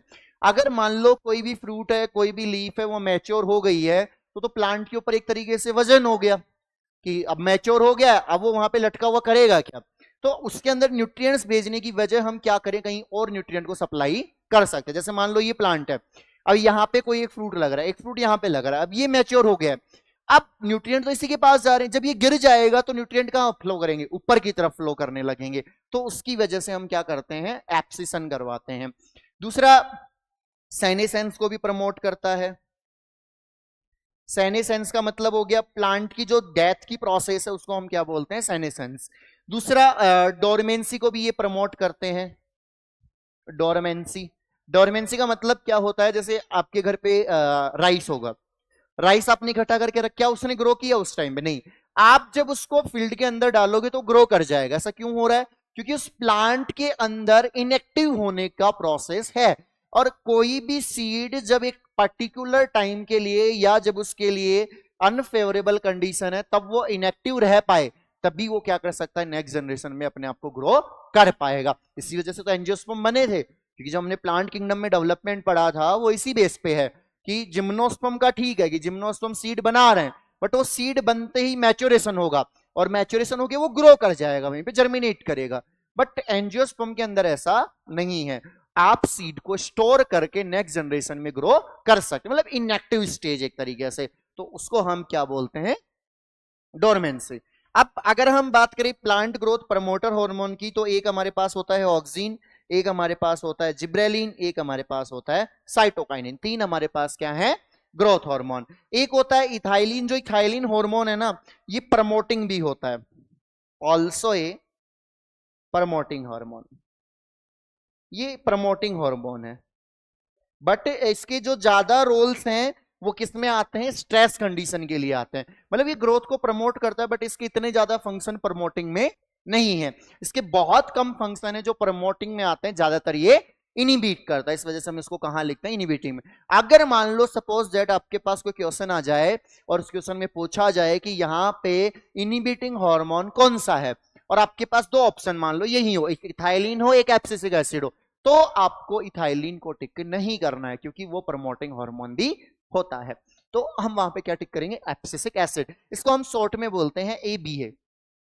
ठीक है, एब्सिसिक एसिड हम इसको बोलते हैं। तो तीन हार्मोन है जो ग्रोथ को प्रमोट करते हैं, ऑक्सिन हो गया, जिब्रेलिन हो गया, साइटोकाइनिन हो गया, इधर हमारे पास स्ट्रेस हार्मोन हो गया, इथाइलिन हो गया, एब्सिसिक एसिड हो गया, ठीक है। आई होप ये चीजें आपको थोड़ी समझ में आई होंगी, ठीक है। उसके बाद में अगर हम बात करें तो वही है कि फाइटो हार्मोन को हमने 5 कैटेगरी में डिवाइड किया, ऑक्सिन हो गया, जिब्रेलिन हो गया, साइटोकाइनिन है, एब्सिसिक एसिड है और इथाइलिन, ये गैसेस हार्मोन होता है, सारी चीजें पढ़ेंगे। अब छोटी छोटी बातों पे आते हैं कि इनकी डिस्कवरी कैसे हुई, इनका रोल क्या है लाइफ में, ये कैसे प्रमोट करते हैं, कौन कौन सी चीजों को प्रमोट करते हैं, क्योंकि एक ही हार्मोन सारी ग्रोथ को प्रमोट नहीं करता है। तो हमारे पास सबसे पहले आता है ऑक्सिन, ऑक्सिन का मतलब होता है ग्रोथ, इसलिए आया है वर्ड ऑक्साइन से, ऑक्साइन से आया है, और इसका मतलब होता है ग्रोथ, इसका मतलब क्या होता है, ग्रोथ, या मैं बोल दूं ग्रो, मतलब जो ग्रो करवाता है वो ऑक्सिन है ना, इसका नाम ही ग्रोथ है।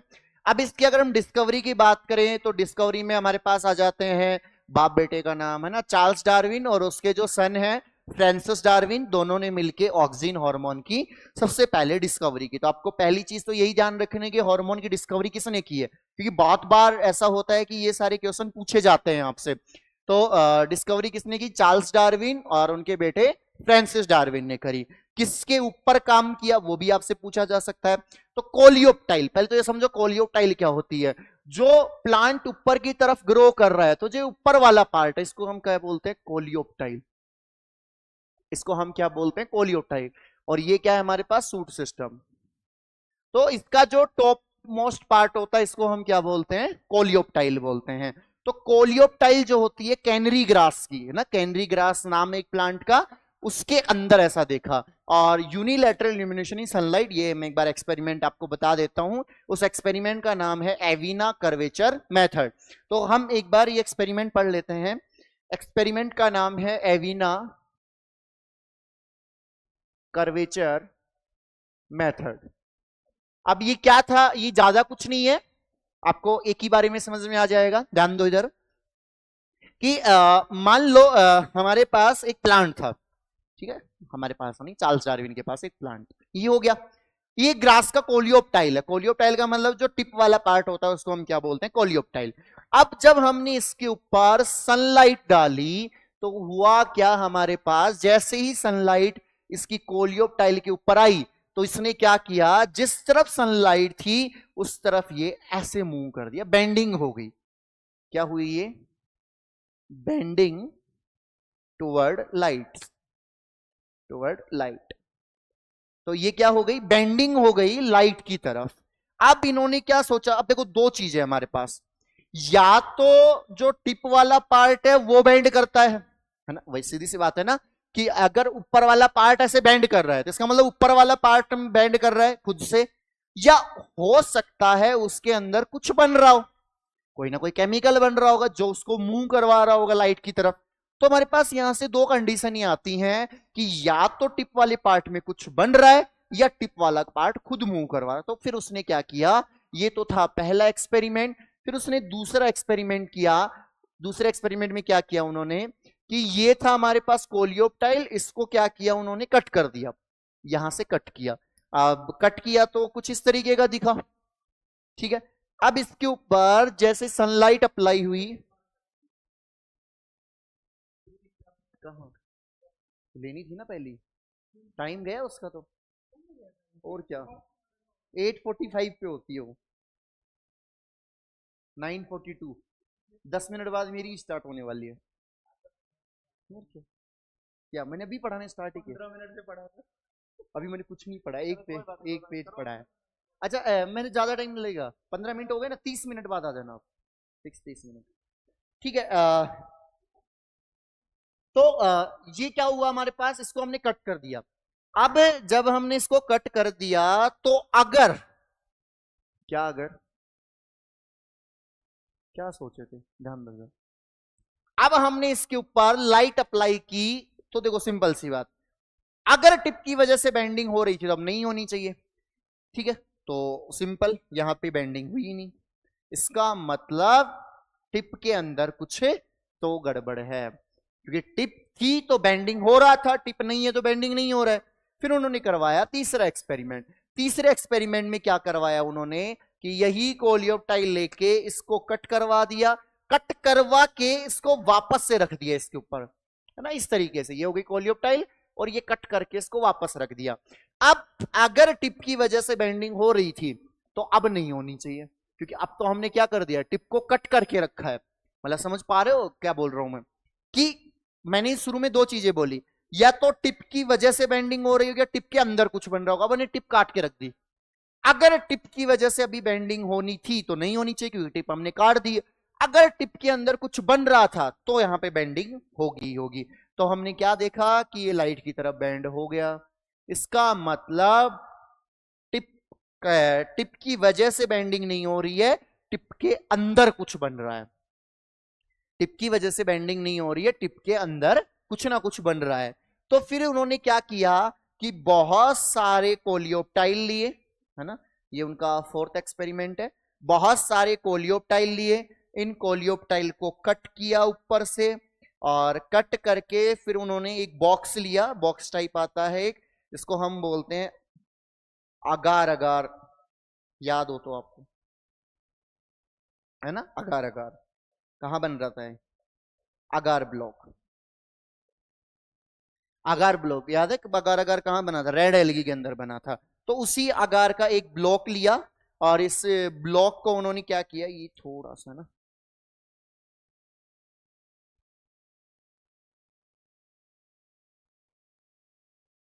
ठीक है, ये ब्लॉक लिया, इस ब्लॉक के ऊपर उन्होंने क्या किए, बहुत सारे कोलियोप्टाइल रखे, ये वाले कट करके, और ये वाले कोलियोप्टाइल कहां रख दिए, इस अगार अगार के ब्लॉक के ऊपर रख दिए, ठीक है।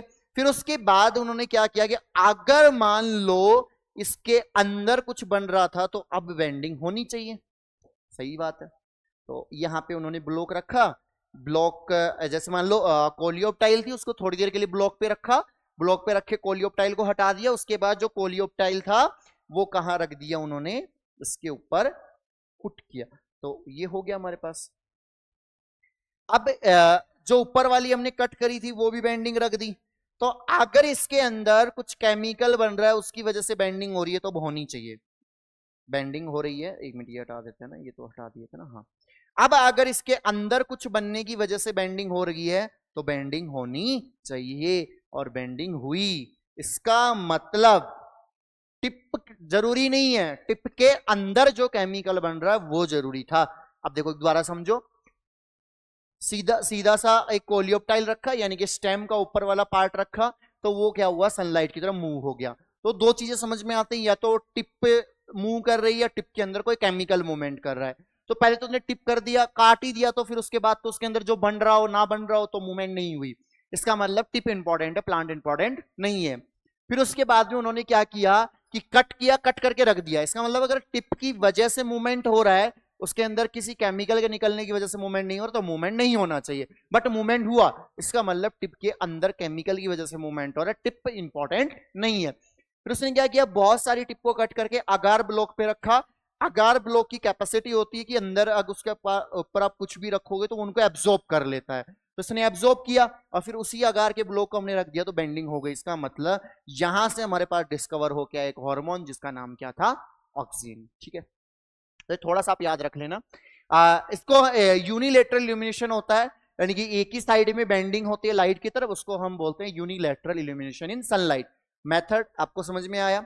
अब सबसे पहले इसको आइसोलेट किसने किया, तो आइसोलेट किया था एफडब्ल्यू वेंड ने, किसके अंदर, कोलियोप्टाइल ऑफ ऑड सीडलिंग, है ना, ये पूछा भी गया है और पूछा जाता है कि किसके अंदर सबसे पहले आइसोलेट हुआ, कोलियोप्टाइल ऑफ ऑड सीडलिंग, है ना, ऑड सीडलिंग के अंदर सबसे पहले ये आइडेंटिफाई हुआ था। फर्स्ट टाइम ऑक्सीजन आइसोलेटेड हुआ था ह्यूमन यूरिन से। देखो ये है आइसोलेट किसने किया है, ठीक है, फर्स्ट टाइम, क्योंकि ये प्लांट के अंदर आइसोलेट हुआ है। बाकी पहली बार जिसने हार्मोन आइसोलेट किया था ऑक्सीजन, वो कौन था, ह्यूमन यूरिन से आइसोलेट हुआ था। बाकी आइसोलेशन बाद में भी हुआ था, बट प्लांट से किसने किया था, एफडब्ल्यू वेंड। बट आपसे पूछा जाए फर्स्ट टाइम किसने किया था, तो किस पे हुआ था ये पूछा जाता है, ह्यूमन यूरिन का हुआ था। बायोसिंथेसिस, बायोसिंथेसिस का मतलब होता है बायोलॉजिकली हम उसको बाहर कैसे सिंथेसाइज कर सकते हैं, बायोलॉजिकल प्रोसेस से। तो ट्रिप्टोफेन जो एमिनो एसिड है और जिंक सेकेंडाइन अगर हम कोफैक्टर लेके एक मैकेनिज्म परफॉर्म करवाएंगे ट्रिप्टोफेन के साथ, तो हमारे पास क्या बन के आ जाएगा, ऑक्सीजन हार्मोन बन के आ जाता है।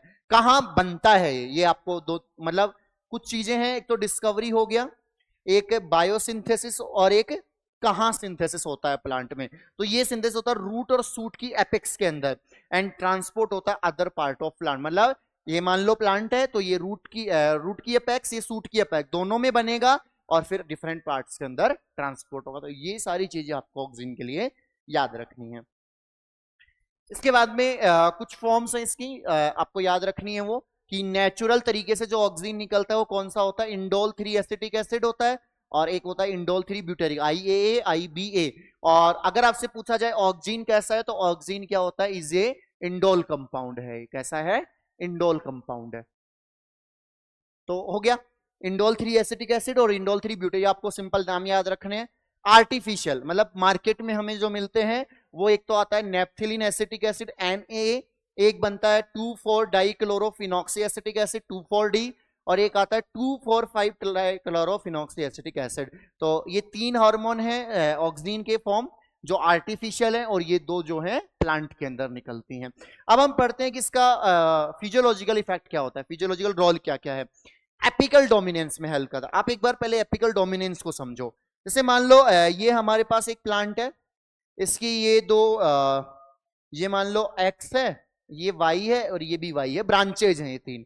अब जब इसके अंदर ऑक्सीजन रहता है तो ऑक्सीजन क्या करता है, मिनरल और न्यूट्रिशन को सिर्फ ऊपर की तरफ फ्लो करवाएगा, इधर की तरफ फ्लो नहीं करवाने देता है। इसको बोलते हैं एपिकल डोमिनेंस, क्योंकि ये क्या है, एपिकल पार्ट है, ये प्लांट का एपिकल पार्ट है। तो ये साइड की ब्रांचेज में न्यूट्रिएंट्स को नहीं जाने देगा, ये ऊपर जाने देगा। अब अगर मान लो मैं इसकी ये ब्रांच कट कर दूं, तो अब एपिकल कौन हो गए, ये दोनों। अब अगर एपिकल ये दोनों हो गए, तो जो ट्रांसपोर्ट है वो कहां हो गई, हमने कट कर दिया। अब एपिकल वाला पार्ट कौन सा हो गया, वाई वाला। अब वाई वाला एपिकल हो गया तो जो ट्रांसपोर्ट है वो किस तरफ होगा, इनकी तरफ होगा, क्योंकि ऊपर तो एपिकल पार्ट है ही नहीं। तो ये क्या करवा सकते हैं हम इससे, टिप कट करवा के, जैसे आपने बहुत सारे होटल्स वगैरह के अंदर देखा होगा, एक वॉल सी बना के रखते हैं ना, प्लांट्स की वॉल, और उनको टाइम टाइम पे कट भी करते रहते हैं। वो कट क्यों करते हैं, क्योंकि अगर उनके अंदर एपिकल वाला हिस्सा बना तो साइड की ब्रांचेस ग्रो नहीं करेंगे, बट अगर हम उसको कट कर देंगे तो जो भी टिप पार्ट होगा वो उसका कट हो जाएगा, तो फर्दर उसकी साइड की ब्रांचेस ग्रो कर जाएंगे। जैसे मान लो अब ये है, इसके अंदर ये मान लो ये ब्रांचेज होंगी, ये भी आगे ब्रांचेज बनाएगा इस तरीके से। तो अगर ये ब्रांचेज बनाएगा तो अब सिर्फ जो ट्रांसपोर्ट है वो कहां होगा, ऊपर की तरफ, इन तरफ ट्रांसपोर्ट नहीं होगा, क्योंकि ये कौन सा हो गया, ये लेटरल पार्ट हो गया इसके लिए, ये हमारे पास एपिकल हो गया। अब अगर हम इस एपिकल को कट करवा देंगे, इनमें ट्रांसपोर्ट होगा, फिर इनसे ब्रांचेज नहीं, इस तरीके से प्लांट फैलता जाता है, और वो किसकी वजह से होता है, ऑक्सीजन की वजह से। तो हम कहाँ यूज करते हैं, हर्स मेकिंग में, मतलब गार्डन वगैरह बनाने के लिए, और टी प्लांटेशन के अंदर, क्योंकि टी के अंदर लीफ इंपॉर्टेंट होती है, और लीफ ब्रांचेज पे लगते हैं, जितनी ज्यादा ब्रांचेज होंगी उतनी ज्यादा लीफ आएंगे हमारे पास। रूट इनिशिएशन, अगर हमें रूट का डेवलपमेंट करवाना है तो भी हम यूज करते हैं, और IA मतलब नेचुरल यूज होता है ये, और NA नेप्थिलीन एसिटिक एसिड हमारे पास यूज होता है आर्टिफिशियल तरीके से। रूट जो नर्सरी वगैरह होती है क्या करते हैं, एक व्हाइट कलर का पाउडर रूट के लगाएंगे, फिर उसको सॉइल के अंदर लगा देते हैं, वो NA है, नेप्थिलीन एसिटिक एसिड होता है। सेलेक्टिवली वीडीसाइड, जैसे मोनोकोट के प्लांट हमने लगा रखा है, उसके अंदर डाइकोट लग जाते हैं, अनवांटेड प्लांट लग जाते हैं, तो हम स्प्रे करते हैं, जिसकी वजह से अनवांटेड प्लांट क्या हो जाते हैं, डिस्ट्रॉय। जो आपने बहुत टाइम देखा होगा फार्मर्स को, वो एक पीछे बैग सा लेके यूरिया या फिर कोई एक दवाई का स्प्रे करते हैं, वो कौन सा होता है, 2,4-डाइक्लोरोफिनॉक्सी एसिटिक एसिड होता है। या आपने बहुत बार न्यूज में सुना होगा कि जो फार्मर है उसने दवाई जो वो प्लांट के लिए लाया था वो खुद खा ली उसने, तो वो यही वाली होती है 2,4-डाइक्लोरोफिनॉक्सी एसिटिक एसिड। प्रमोट करता है फ्लावरिंग इन लीची। देखो जो इंपॉर्टेंट वाले आएंगे ना कि स्पेसिफिक प्लांट के अंदर वो क्या करते हैं, वो आपके लिए बहुत इंपॉर्टेंट है ना। ये लीची के अंदर फ्लावरिंग को प्रमोट करता है। प्रमोट करता है पार्थेनोकार्पिन टोमेटो, ये नीट में पूछा हुआ है कि टोमेटो के अंदर पार्थेनोकार्पिन मतलब सीडलेस फ्रूट बनाने में ऑक्सीजन हेल्प करता है। कंट्रोल करता है जाइलम के डिफरेंशिएशन को, जो जाइलम बनता है सेकेंडरी जब ग्रोथ होती है तो उसको भी कंट्रोल कौन करता है, ऑक्सीजन ही करता है। तो ये इसके कुछ फिजियोलॉजिकल रोल है जो सिंपल आपको याद रखने हैं। उसके बाद में आता है जिब्रेलिन। जिब्रेलिन को हम बोलते हैं GA, ठीक है, या नॉर्मल हम इसको बोलते हैं GA3। अब इसकी डिस्कवरी हुई कि साइंटिस्ट को एक फील्ड मिला कि वहां पे जो राइस का प्लांट था वो प्लांट बहुत बड़ा था, मतलब हाइट बहुत थी उस प्लांट की, बट उसके अंदर मतलब अगर मान लो आपको बाहर से कोई एक फील्ड दिख रहा है कि वहां पे प्लांट बहुत बड़े बड़े हैं, तो आप क्या सोचोगे, अच्छा खासा प्रोडक्शन होगा इससे तो, बट जब उन प्लांट को देखा गया तो उनके अंदर सीड का फॉर्मेशन नहीं हो रखा था, सीड डिस्ट्रॉय हो रखे थे। तो वहां पे जब आइसोलेट हुआ तो वहां पे एक डिजीज हो रही थी जिसको हम बोलते हैं बैकाने डिजीज, यानी कि इसको हम बोलते हैं फुली सीडलिंग, कि हमें लग रहा है कि सीड है बट उसके अंदर सीड नहीं होते, तो फुली सीडलिंग डिजीज होती है राइस के अंदर। वहां से आइसोलेट हुआ, और आइसोलेट करके सबसे पहले एक फंगस जिसका नाम है जिब्रेला फ्यूजिकोरिया वहां पे थी, जिसकी वजह से ये हो रहा था। आइसोलेट किसने किया, आपको याद रखना, एस कुरोसावा ने 1953 के अंदर।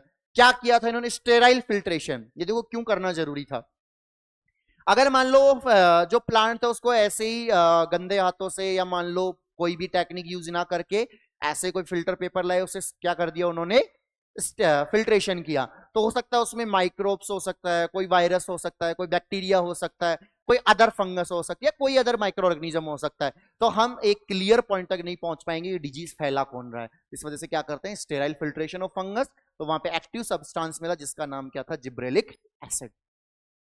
उसके बाद में बहुत सारे 100 टाइप के जिब्रेलिक एसिड आइडेंटिफाई हुए, और जिब्रेलिक एसिड का हम नाम रखते हैं GA1, GA2, GA3, ऐसे GA करके 100 तक हम उसका नाम। बट सबसे ज्यादा जिसकी स्टडी, देखो GA3 जो है उसकी स्टडी सबसे पहले हो गई थी, बट बाद में पता लगा कि वो जिब्रेलिक एसिड है, तो 3 नंबर पे आता है।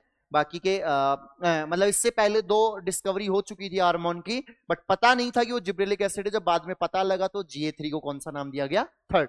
बट फर्स्ट टाइम जो जिब्रेलिक एसिड के नाम पे डिस्कवर हुआ था वो था GA3, और सबसे ज्यादा स्टडी होने वाला हार्मोन भी यही है ना। ये करता है, रिप्रेजेंट करता है ऑल जिब्रेलिक। अगर आप GA3 लिख रहे हो मतलब वो सारे जिब्रेलिक एसिड को रिप्रेजेंट कर रहा है। बायोसिंथेसिस होता है इसका टर्पीन से, अगेन आपको ये याद रखना है।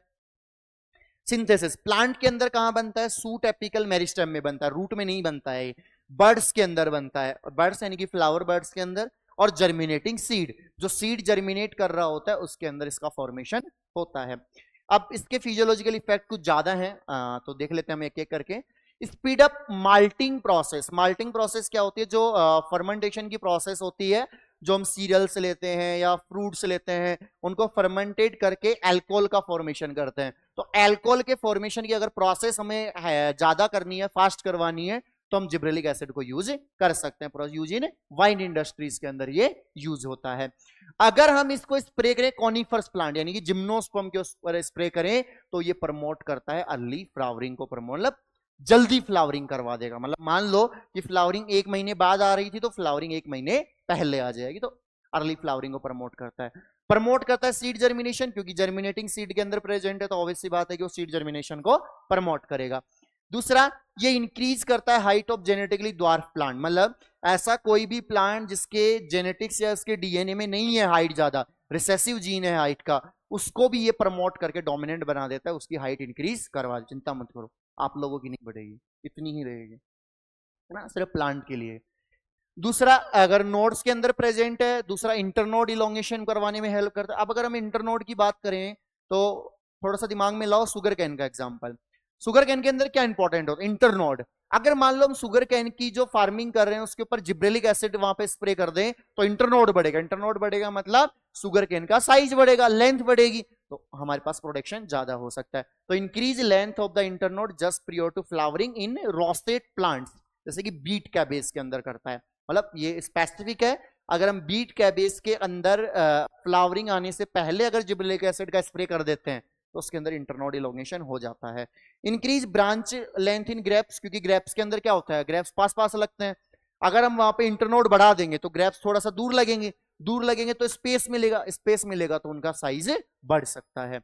इंक्रीज इंटरनोड इन एप्पल। एप्पल के अंदर क्या होता है, 2 एप्पल पास पास लगते हैं, फिर नीचे 2 एप्पल और लग रहे हैं, अगर हम उसका इंटरनोड बढ़ा देंगे तो एप्पल को बढ़ने का, साइज बढ़ने का टाइम मिलेगा, क्योंकि वहां पे स्पेस है। दूसरा, internode elongation in sugarcane, और इससे हम क्या कर सकते हैं, 20 टन पर एकड़ यील्डिंग ज्यादा कर सकते हैं अगर हम जिब्रेलिक एसिड का स्प्रे करें। तो वही है, इंटरनोड इलोंगेशन में काम आता है। ग्रेप्स का एग्जांपल आप याद रख लो, एप्पल का हो गया, शुगर केन का हो गया, इंटरनोड इलोंगेशन करवाते हैं। तो इंटरनोड इलोंगेशन में 3 एग्जांपल आप डायरेक्ट भी याद रख सकते हो। ये याद रखना, 20 टन पर एकड़ ये इंक्रीज करता है। उसके बाद में आता है हमारे पास नेक्स्ट हार्मोन, इसका नाम है साइटोकाइनिन। अच्छा हार्मोन है, ये भी बहुत बढ़िया है। चलो देखते हैं। इसकी डिस्कवरी आपको सिंपल सा याद रखना है, एफ स्पूग और उसके को वर्कर यानी कि उसके साथ काम करने वालों ने करी थी। किसके ऊपर काम किया था उन्होंने? Tobacco stem callus. टोबैको जो प्लांट है उसके जो स्टेम है, कैलस आपने जोलॉजी के अंदर पढ़ा होगा। कैलस क्या होता है मैं बता देता हूं, कि हमने याद हो तो आपको, हमने एनाटॉमी में पढ़ा था और कल भी लास्ट लेक्चर में हमने डिस्कस किया था कि ऐसी सेल जो भी प्राइमरी मेरिस्टेम में उनके पास कोई फंक्शन नहीं है, जब उनके अंदर पहली बार डिफरेंशिएशन होता है तब जाके फंक्शन आता है। बट जब डिफरेंशिएशन नहीं हुआ है उससे पहले जो हमारे पास सेल हैं, बहुत सारी सेल हैं, उनको हम बोलते हैं कैलस, यानी कि हम बोल सकते हैं अनडिफरेंशिएटेड मास ऑफ सेल। तो मैं यहाँ पे डेफिनेशन लिखा है, चलो, अनडिफरेंशिएटेड मास ऑफ सेल, मतलब ऐसी सेल जिनके अंदर डिफरेंशिएशन नहीं हुआ है। अब इसकी डिस्कवरी देखो कैसे हुई। हमने क्या लिया, कैलस लिया और उसके अंदर ऑक्सीजन अप्लाई किया, ठीक है, बट सेल के अंदर पोलिफ्रेशन यानी कि डिवीजन स्टार्ट नहीं हुआ। हमने क्या किया, कैलस डाला, कैलस की सेल ली, ऑक्सीजन डाला, तो उनके अंदर डिवीजन नहीं हुआ।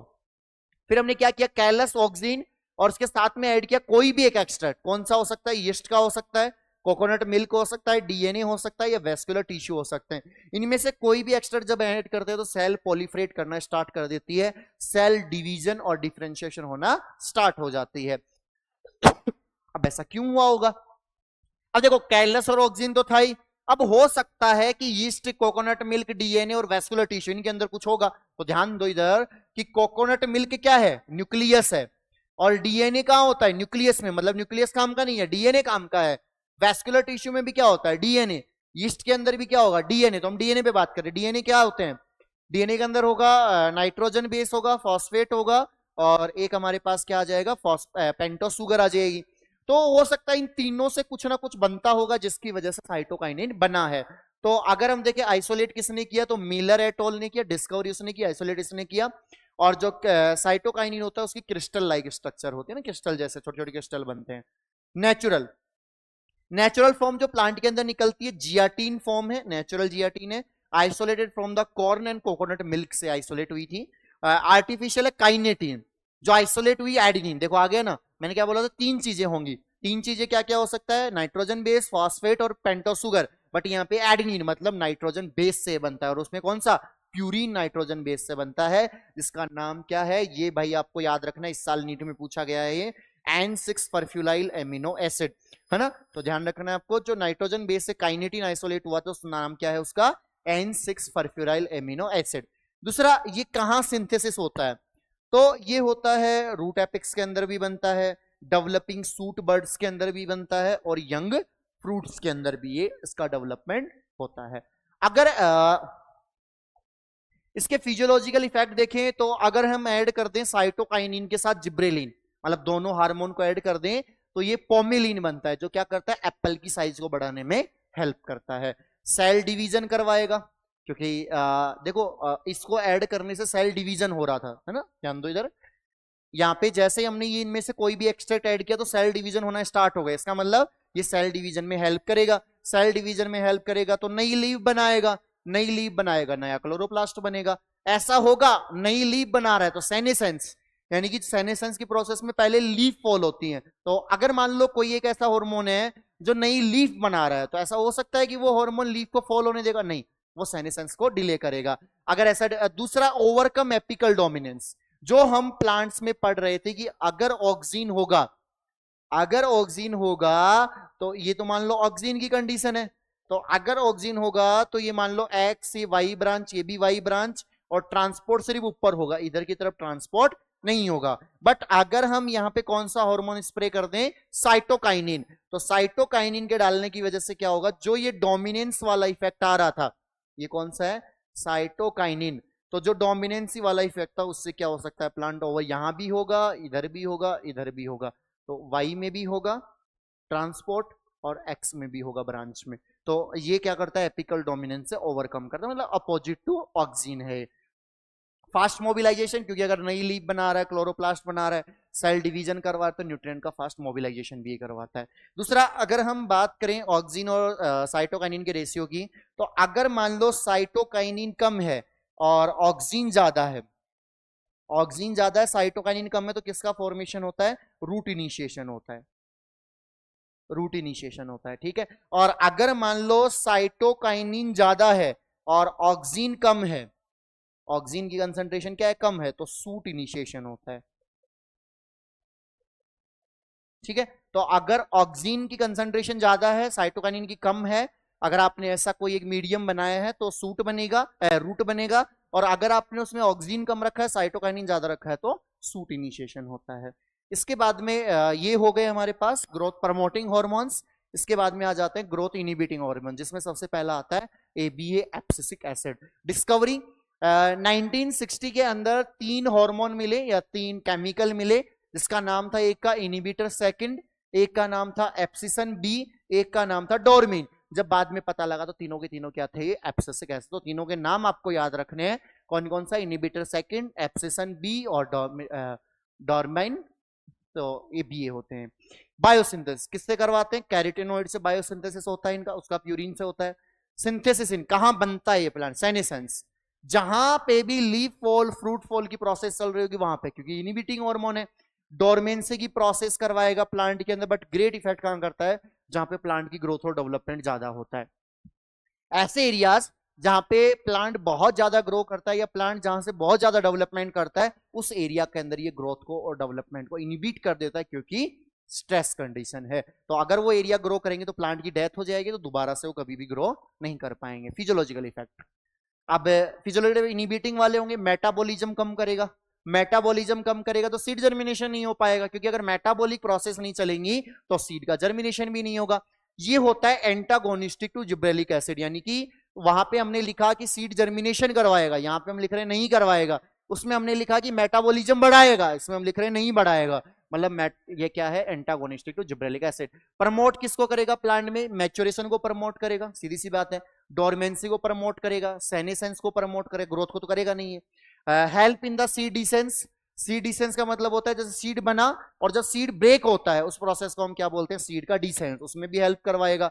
Close stomata during stress condition, क्योंकि सबसे पहला तो प्लांट वही करता है कि उसके अंदर बहुत ज्यादा जब स्ट्रेस कंडीशन आती है, वाटर कम हो जाता है, टेम्परेचर कम हो जाता है, तो वो क्लोज कर देता है अपने स्टोमेटा को।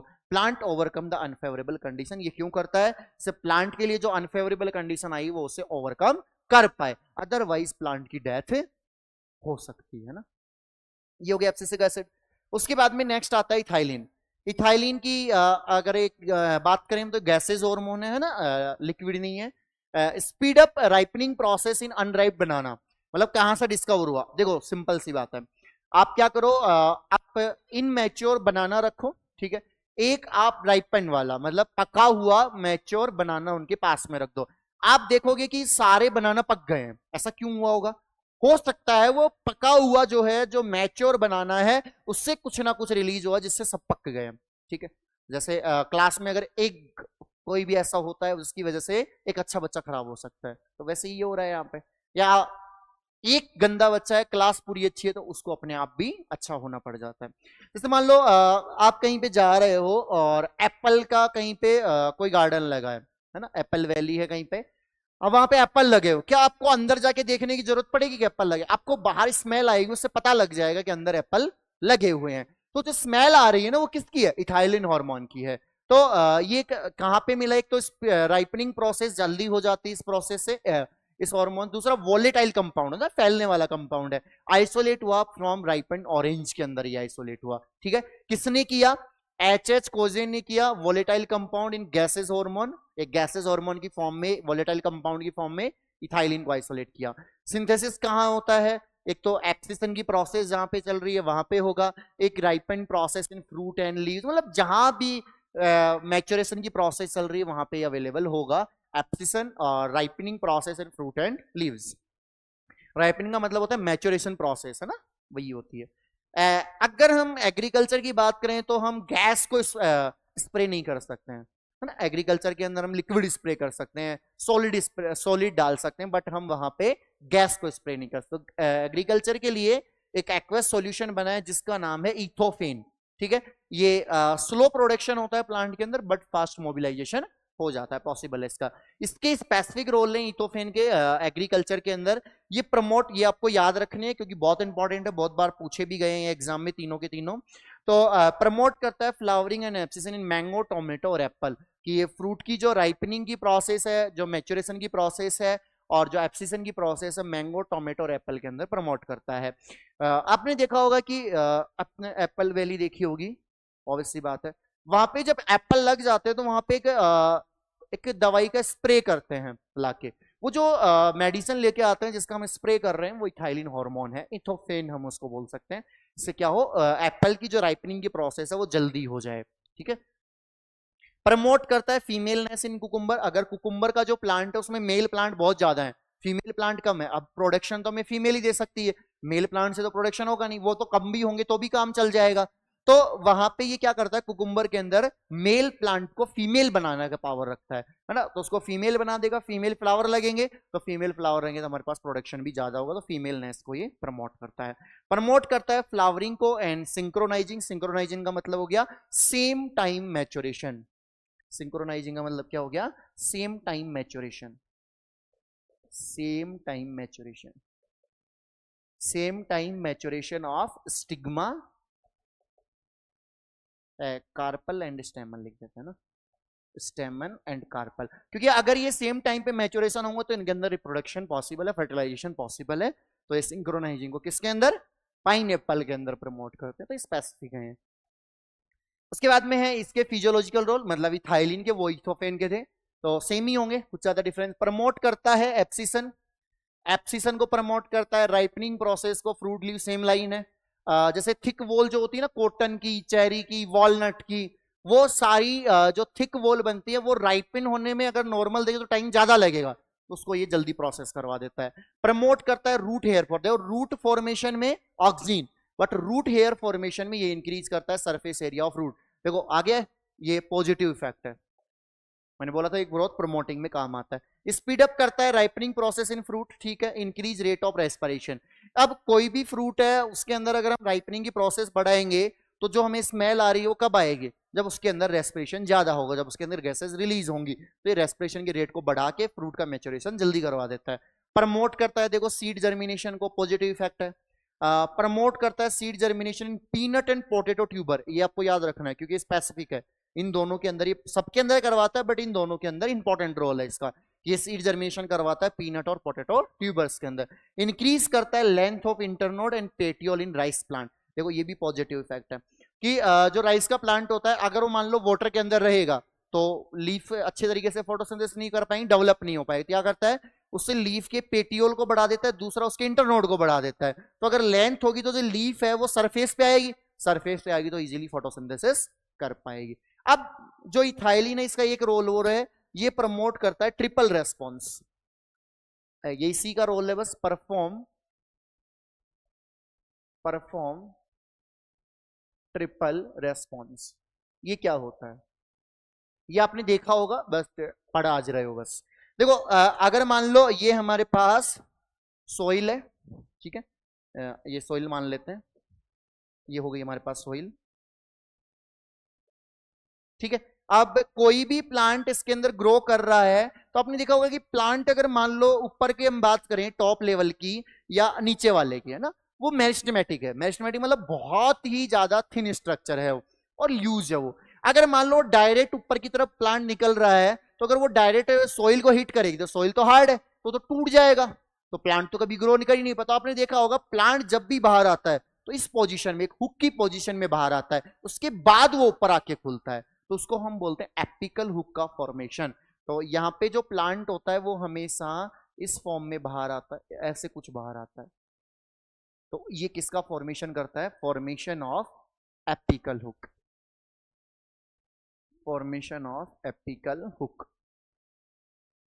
ठीक है। दूसरा, अगर मान लो यहां पे कोई पत्थर रखा हुआ है, ठीक है, कोई रोक है, तो अगर रोक एरिया है तो ये तो हिट कर नहीं पाएगा इस रोक्स को, तो ये क्या करता है, जो स्टेम होता है वो ऐसे क्या करेगा, हॉरिजॉन्टल ग्रो करेगा और फिर उसके बाद वो बाहर आता है।